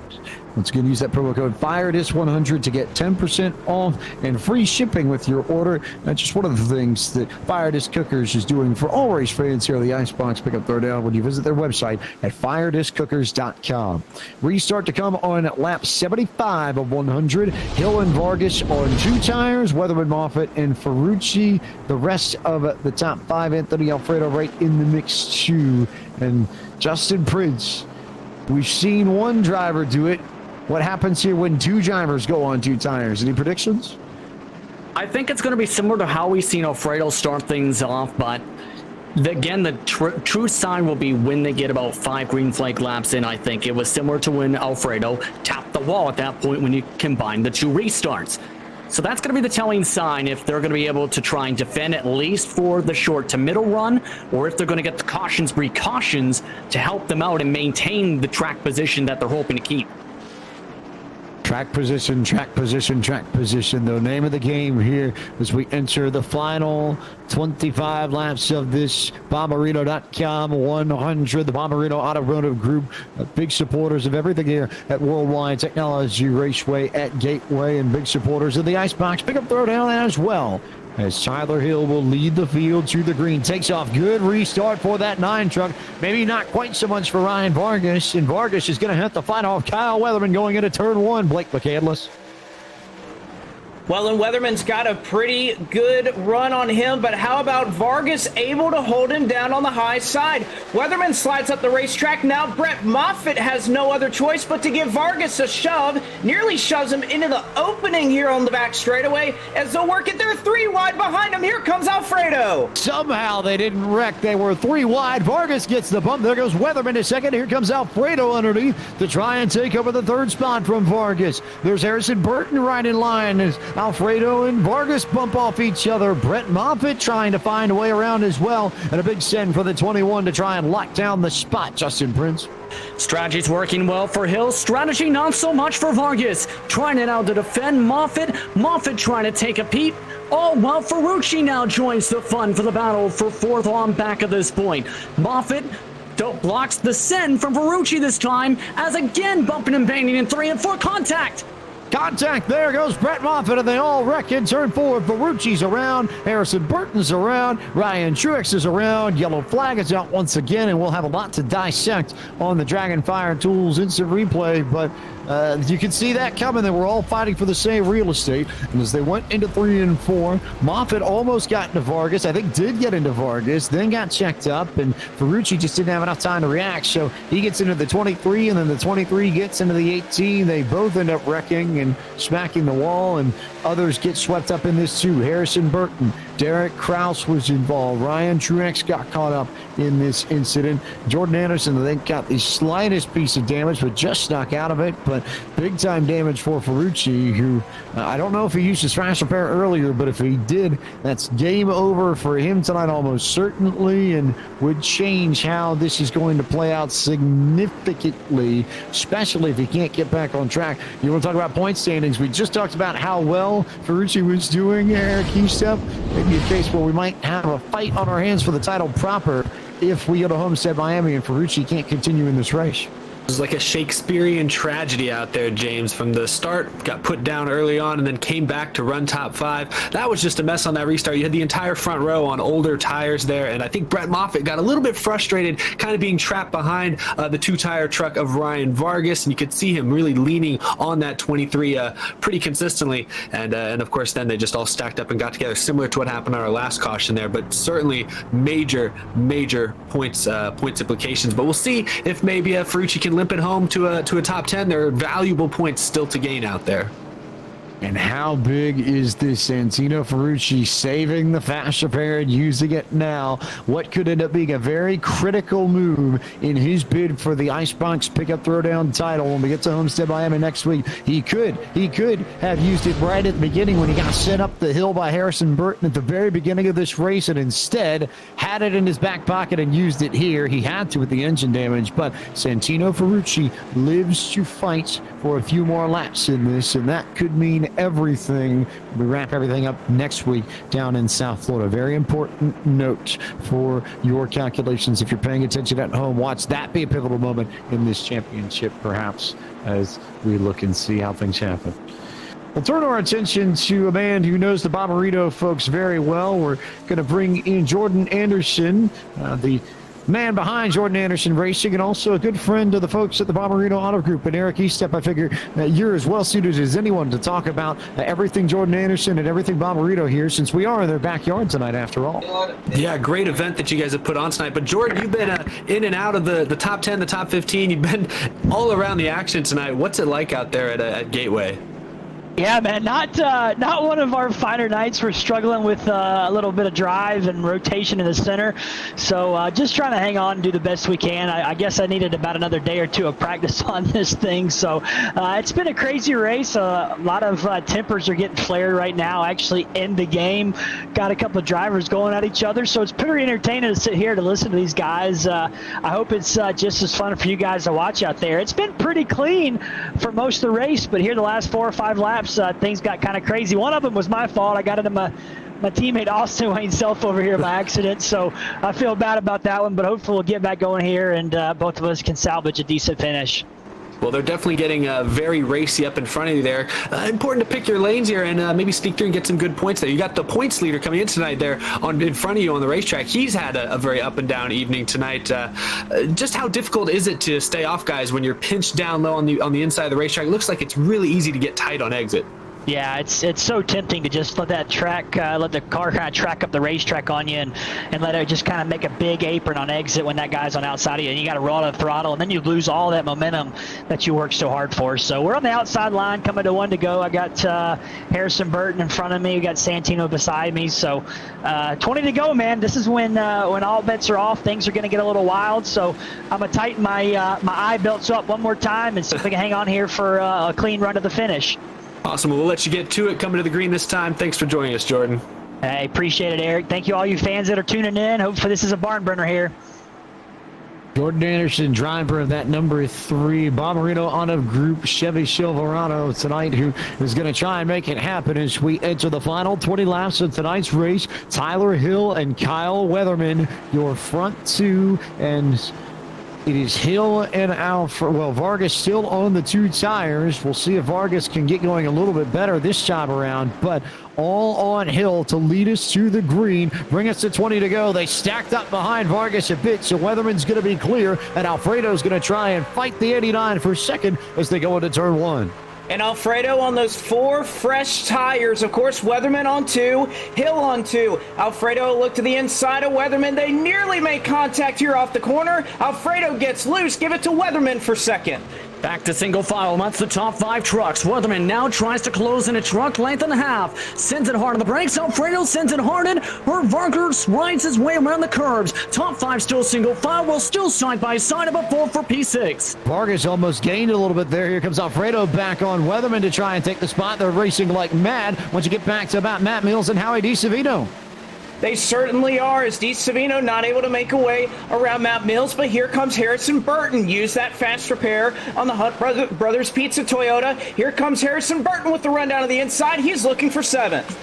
Back down the back straightaway. Burton still looking to send his way on forward. Sends it on the bottom side into turn 3. Passes the 32 truck. Move Harrison Burton up to P7. He goes now single file off turn 4. And again, how about Santino Ferucci, whose engine was dead to rights just a few laps ago? He's climbed up to the 8th spot behind that 12 truck. They try and lay chase to Brett Moffitt.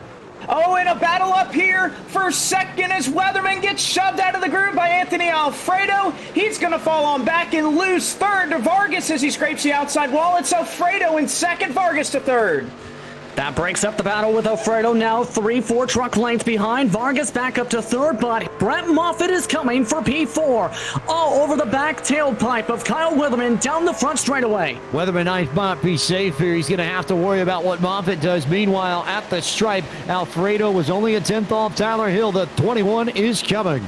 He certainly is as they work it into 1 and 2. Big sin by Alfredo, who takes a huge dime into the corner, but it is working for that 21 truck, using the draft to make up ground.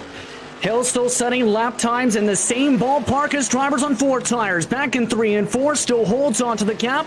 All while Weatherman still under attack by Moffitt, forced up a half truck length off the track, still able to dime in the corner back to the front. As they continue to fight, Harrison Burton continues to gain on 4th and 5th spot at the line. Alfredo was faster by 4/100ths of a second. Watch that 21 still. He is still on the march that last time by, faster than the race leader in Tyler Hill. A good corner that time from Fast Pasta. He's looking to close the gap once again. Battle for P3, though, heats up to the inside. Kyle Weatherman looking to take away the spot from Vargas. Vargas is riding. Vargas Racing Machine loses the spot. Move Weatherman back inside the top 3. Nice regroup there from Kyle Weatherman, but again, as Harrison Burton sets the new 40's fastest lap, Anthony Alfredo yet again quicker than Tyler Hill. And here comes the battle for potentially the championship as we'll move into Homestead, Miami. This is back for 6. Santino Ferucci after Harrison Burton caught the outside retaining wall. Ferucci up to 6th as he moves past Burton. Ferucci still gaining ground down the back straightaway, down to 3 truck lengths, breaks his way into 2 truck lengths, sends it along the rumble strips. Moffitt checks up again, down to 1 truck length, down to the front. No question, Santino Ferucci's got some speed, and as you come through the stripe, you're going to see everybody challenging for these 40's fastest lap times, but it's still Hill pacing this field as we approach 10 to go. Well, not much longer, maybe what Alfredo fans are thinking out there as Alfredo, another big exit off at 2. Alfredo making up ground. It's down to half a truck length. Alfredo has his sights on the race lead, dives hard to the inside, checks up at the bottom of turn 3, slides up a half lane, trying to get hard off the gears into gear 3, back into the 4th gear off 4. Battle for the race lead, battle for the 5th spot as Ferucci cleared Moffitt out of 4, but here comes Anthony Alfredo in that Esports Racing League truck into turn 1 for P1.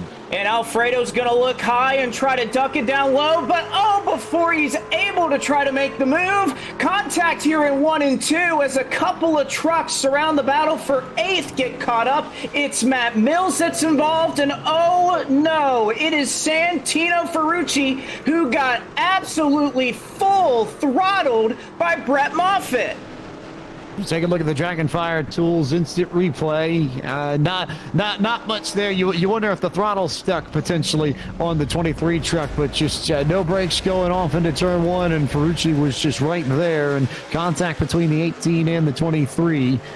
Brings us under the yellow flag again. So Harrison Burton now the big winner out of all that one, Eric Estepp, and is going to get a big boost from that. And can note that Race Control has deemed that an intentional wreck from Brett Moffitt on Santino Ferucci and has parked Brett Moffitt for the evening. So Moffitt's bid for the win is over, but Eric, that could have major implications on Ferucci's bid for the title. Yeah, you really hate to see that. Not only were those two of the fastest trucks for most of the night, but obviously with the points involved as well. But as Jordan hinted at a minute ago during our in-race interview, tempers clearly heating up. That was definitely a pretty serious infraction for Moffitt. Completely warranted getting parked here.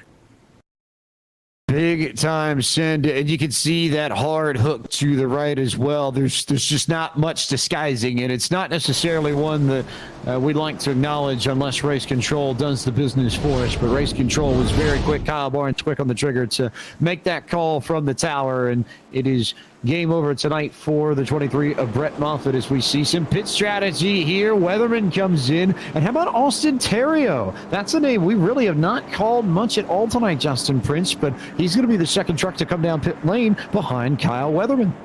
Remember, blew his engine after some contact with the 15 of Poole, came down the pit lane, went 2 laps down, was lucky dog 2 straight times. Now he's got a chance to fight for the race victory, depending on how things shape out.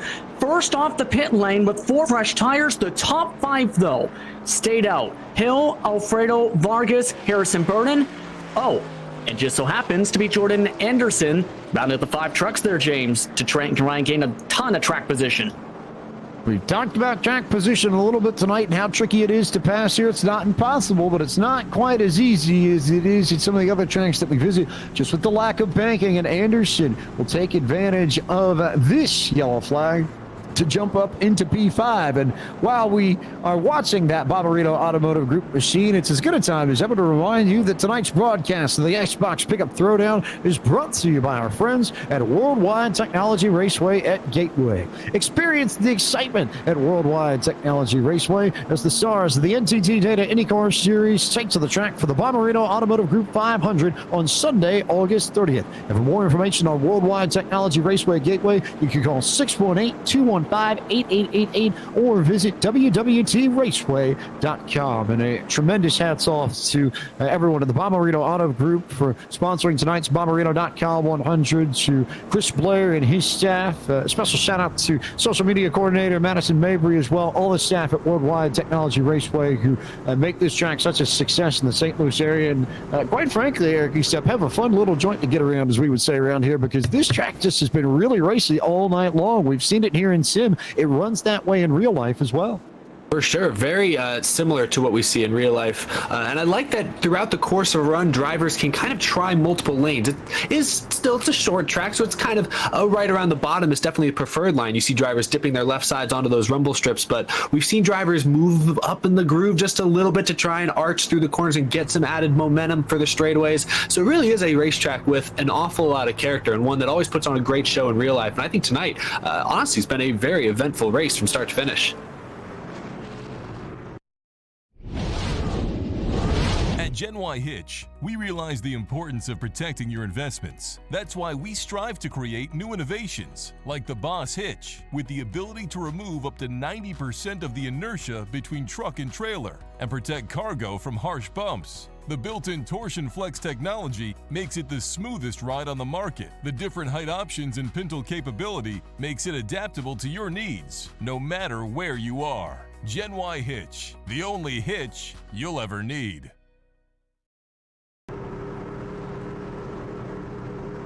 A big thanks to our friends at Gen Y Hitch for their support of the IceBox Pickup Throwdown as we get set for what could potentially be the final restart of tonight's race. Currently going to come into lap 93 of 100. Tyler Hill on 2 tires, Anthony Alfredo on 4, Ryan Vargas on 2, Harrison Burton on 4, Jordan Anderson on 4, but they all stayed out along with Austin Terrio in 6th. First truck on fresh tires. You have to go back to Kyle Weatherman. So be ready for madness here. Old tires up the front, new tires a little bit further back. Chaos likely to ensue in the final laps of the Bommarito.com 100, and a big jump there from Matt Mills. He tried to go to the inside to read the restart, and Jordan Anderson didn't get going. That could be a black flag for Mills. We'll wait and see what race control says, but in the meantime, it's Tyler Hill who leads the field into 1. And here comes Kyle Weatherman with a big move to the inside of Austin Terrio. He's able to complete it. 4 fresh tires. He's going to look to the bottom. 3 wide here on the back straightaway. Weatherman trying to send it in. Vargas shuffles back to 2 wide. Still fighting hard on those 2 tires along the high side. Weatherman tries to floor it, slips and slides his way into P4 off 4.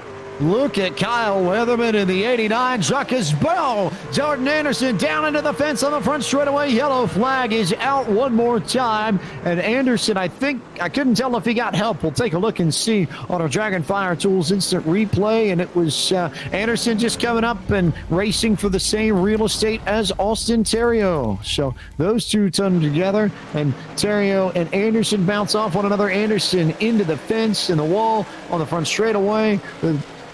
23 of Jason White also swept up in this, and they all bounced off one another. Looks like Bailey Curry also caught up in this incident too, down the front straightaway and down through that funnel, Eric Estepp. It is a very narrow front straightaway here, just with the way pit road is set up. And if you see trucks wrecked like that, especially off the corner, more often than not, that becomes a 2, 3, 4, 5 truck incident very quickly. Yeah, that easily could have taken out half the field. A good number of drivers were able to sneak through that thing, very heads up, very alert. But yeah, that was kind of just looked like a racing deal. Tough to see if Terrio maybe came off the wall, got sideways, or if Jordan crowded him there. But either way, a lot of contact from these drivers, and a lot of them probably might be out of fast repairs. This could be them limping home to the finish the rest of the way here. And more pit strategy as Alfredo ducked out and just about decided to go down pit road and then thought better of it. Terrio will come down for service, and I think he might be the only one that will come down for service. One more taker a little bit further back. Natalie Decker and Anderson was caught up in that incident. Both going to come down and try and get their trucks fixed up. So not too many takers on pit road. This is all about track position now, Justin Prince. There's no denying it. Yeah, at this point, if you've got track position, you're staying on the racetrack. You are stuck on your strategy calls. So that makes the decisions of drivers like Weatherman, Mills, Poole, Derek Krause to come down on the previous caution flag that much more bigger. If they've got enough time, there's a chance they can try and do something. The problem is they've got to find their way, just so happens, through Hill, Alfredo, Burton, and don't forget Vargas, who's still holding on to the bottom spot in row 3 for the green flag. And as we roll under the yellow flag, we'll remind you tonight that coverage of the IceBox Pickup Throwdown is brought to you by our friends at Richmar Florist. Richmar Florist knows racing, but they also know flowers too. And backed by 4 generations of family excellence since 1955, Richmar Florist continues to provide beautiful floral arrangements for all of life's occasions. Visit www.richmarflorist.com to bring home a checkered flag-worthy selection of the best flowers available. So many stories to talk about here and so many events to talk about in the world of iRacing over the next few days. We'll give you a look at what you can find next in the world of iRacing. Starting off tomorrow night at 6 p.m. Eastern, it's the finale of the Subaru Rallycross All-Star Invitational presented by Yokohama from the newest addition to the iRacing Rallycross roster, Hell Lankabanen. Coming up 6 p.m. Eastern tomorrow night on iRacing's Twitch, Facebook, and YouTube. Then, 9 p.m. on the same channels, it's Landon Castle's Qualifying Challenge. 1 lap to win $10,000, courtesy of his friends at Blue Emu. at Darlington Raceway in the Cup car. Been a lot of fun watching people prepare for that. We'll find out how that pans out on Twitch, Facebook, and YouTube as far as iRacing's channels go at 9 p.m. Eastern tomorrow night. Then 1 p.m. Eastern on the iRacing Esports Network. It is one of the biggest special events in the calendar, the 11th running of the iRacing Indianapolis 500-mile races. Drivers will go after the virtual Borg Warner Trophy, and the best in IndyCar racing will take to the racing capital of the world. 1 p.m. Eastern on the iRacing Esports Network on YouTube, and then the Elite Racing League Open Wheel 150 on Speed51.com as the stars of the NTT Data IndyCar Series take to Chicagoland Speedway May 17th, 1 p.m. Eastern. You can check that out this Sunday on Speed51.com. Tyler Hill, Anthony Alfredo getting set to duel, and Harrison Burton too. Blake McCandless, we've seen Burton run in the top 5, but we haven't really seen him up this close to the front of the field, and now here he is with a shot on what I believe is going to be, as we like to call here in Podium Esports, we'll wait to get the confirmation if the lights go out the pace car, but we will indeed have one of those classic organic, GMO-free, responsibly raised, pesticide-free, green, white, checker finishes. Certainly so, James, but Harrison Burton, obviously one of those trucks that can go up and make moves and has had speed, just hasn't had the track position necessarily to move forward, but I think with those tires, they can make it tough on Tyler Hill. And of course, if Alfredo and Hill get side by side, we know what Burton's been willing to do tonight to try to move forward, so don't think he's going to hold any punches here. All about what Tyler Hill and Anthony Alfredo can do. Alfredo, if he can read the restart, is in a great position to roll that high side and pinch Tyler Hill down. If he can keep even with the 9 truck, there is every opportunity for Alfredo to be ahead of the 9 going into turn 3 this next lap. But it all depends on what happens on this front straightaway. We go back to green flag racing as Tyler Hill and Anthony Alfredo will lead the field to the green flag with 2 laps to go in the Bommarito.com 100 at Worldwide Technology Raceway Gateway. Good restart for Tyler Hill. He'll be clear of Alfredo before they get to 1. Everybody else pretty even behind the 21 and the 9. So it will be Weatherman and Harrison Burton fighting each other for position in 1 and 2, Blake. And Alfredo trying to do all he can to march forward and catch Tyler Hill. He gets a run off the corner along with Kyle Weatherman as they chase down the back straightaway. Heading off to turn 3, Hill trying to hold on. Alfredo slowly but surely closing in. Harder on the brakes as the 33 truck tries to go up to the back bumper, slipping and sliding to the final corner. White flag this time. 3 trucks in the fight for the win as we take the white flag of the Bommarito.com 100. Alfredo looking to the inside of Tyler Hill as they go into 1 for the last time. Big send into the 9. And Tyler Hill slides up into the outside retaining wall. He'll get hooked by Alfredo. Alfredo spins. Who's going to emerge out of it as Alfredo collects his truck? It's Harrison Burton to lead.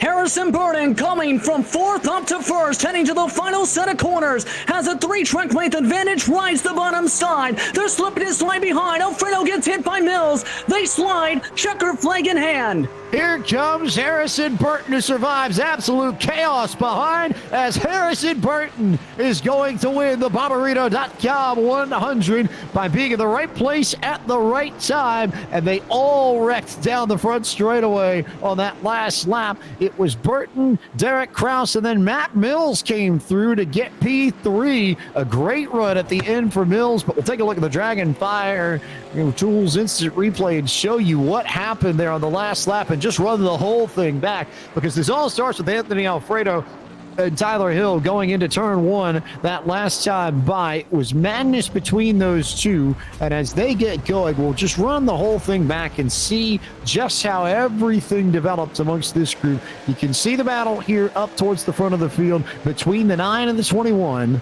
and Alfredo gets into the 9, sends him down into the corner. The 9 goes sideways, slides up the fence, catches Alfredo, who gets loose. Weatherman somehow almost got collected in that too. They maintain the momentum. They go straight. Harrison Burton comes to the inside. He makes the pass for the win here on the back straightaway. Derek Kraus gets to second, and then it got even wilder with Anthony Alfredo in 3 and 4. Contact between Alfredo and Matt Mills sends Alfredo around into Ryan Vargas, and then everything just goes haywire from there as Vargas goes around. Alfredo gets spun. Ryan Truex gets punched in there. Weatherman ends up in trouble. The 15 gets swept up. It basically was everyone at the end of that, Justin Prince.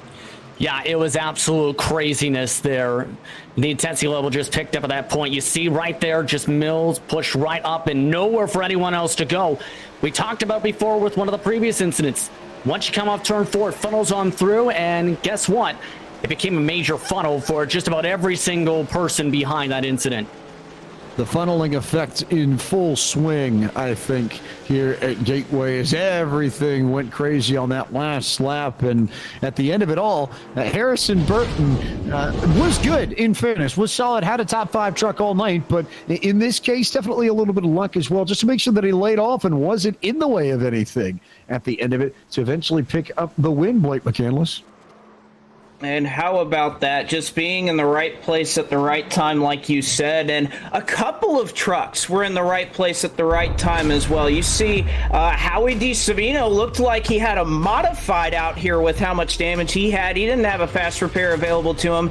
He brings it home in 7th. Natalie Decker was able to maneuver her way all the way through those accidents. She finishes up in the 8th spot. There was a lot of chaos here on this last lap that somehow you look at this top 10 running order, and it is just about an invert of what we were running right prior to all those accidents. But somehow, some way, Harrison Burton, who will almost unquestionably now, James, have the points lead after we leave here tonight, comes down and steals a thriller here at Worldwide Technology Raceway Gateway.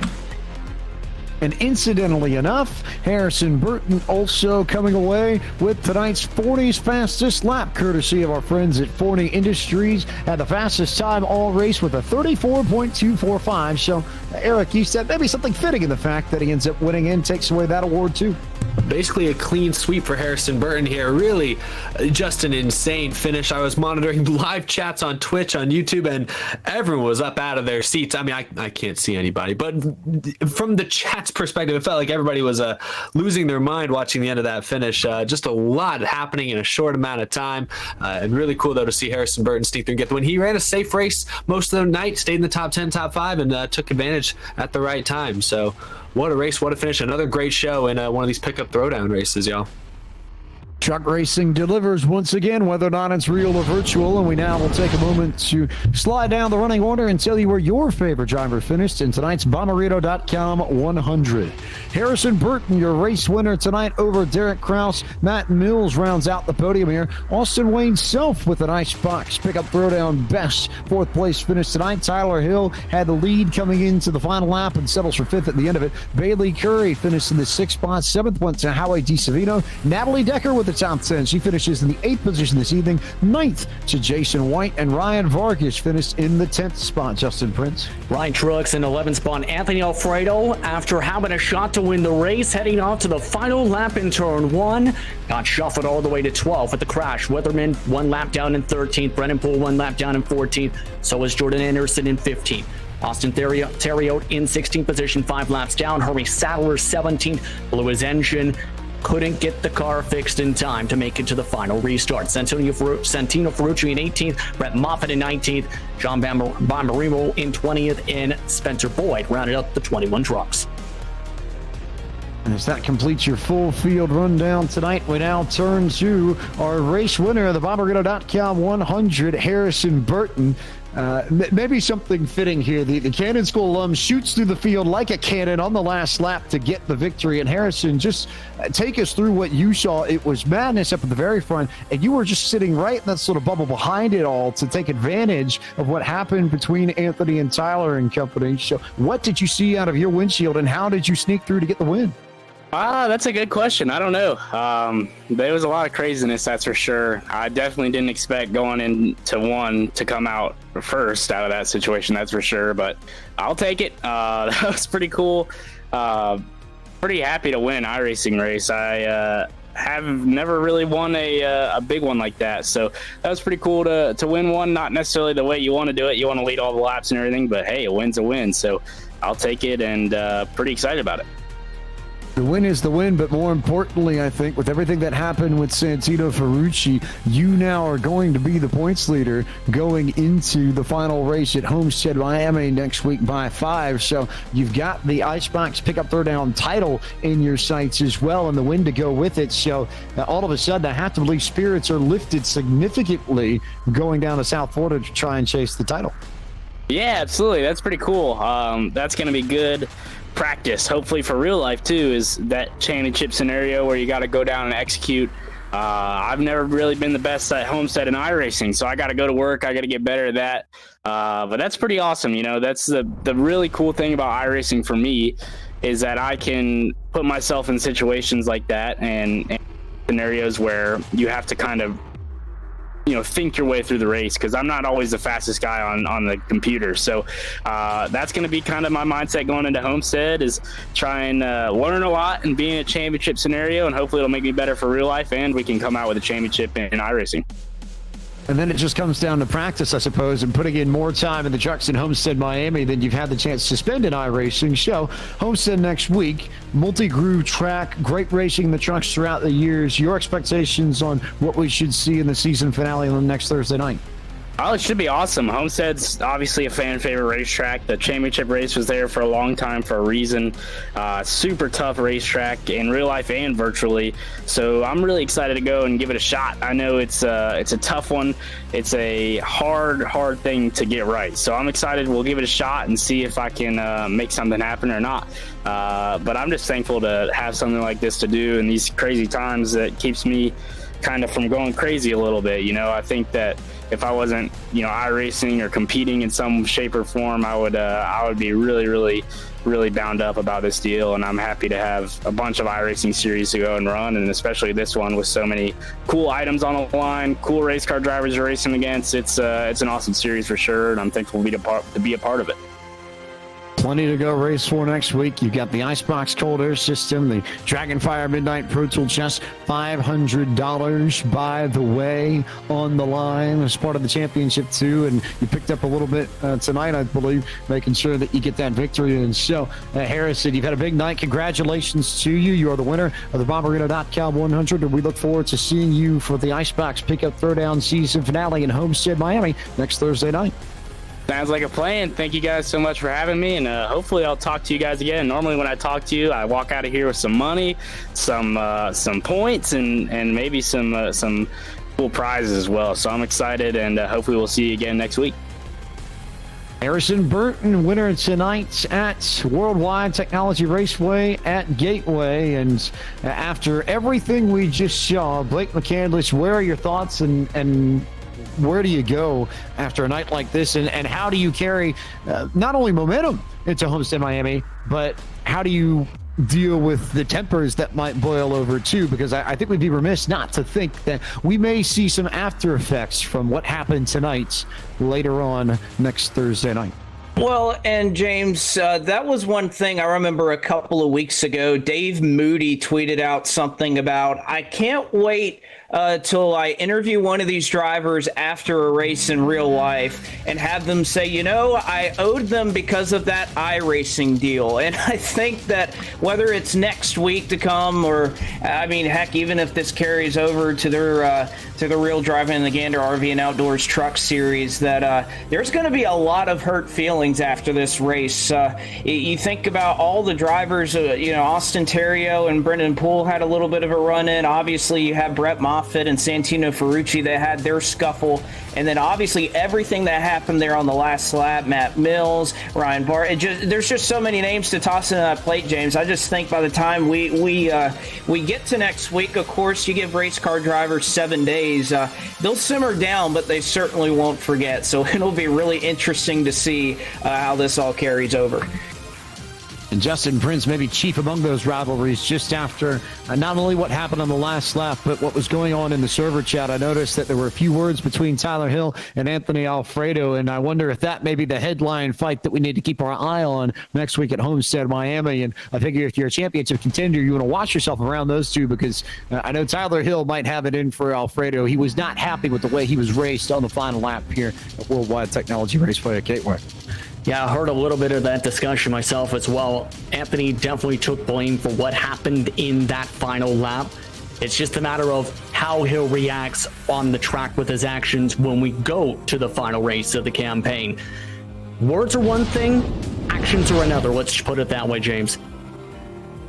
Going to be one that Alfredo is going to get the chance to act upon next Thursday night. And Eric Estepp, first big foray into iRacing, and you get a grand finale at a very fun racetrack. Personally, one of my favorites in all of iRacing, because there's so much that you have to do on corner entry and exit. It is very much about finding the threshold on the brakes on corner entry and then on the gas pedal coming out of the corner. It makes Homestead a unique track amongst the mile and a half in iRacing, a driver's track, because it brings out the best skill out of the folks that compete there. And I have a feeling that come next Thursday night, the finale to the IceBox Pickup Throwdown is going to be quite the event to behold.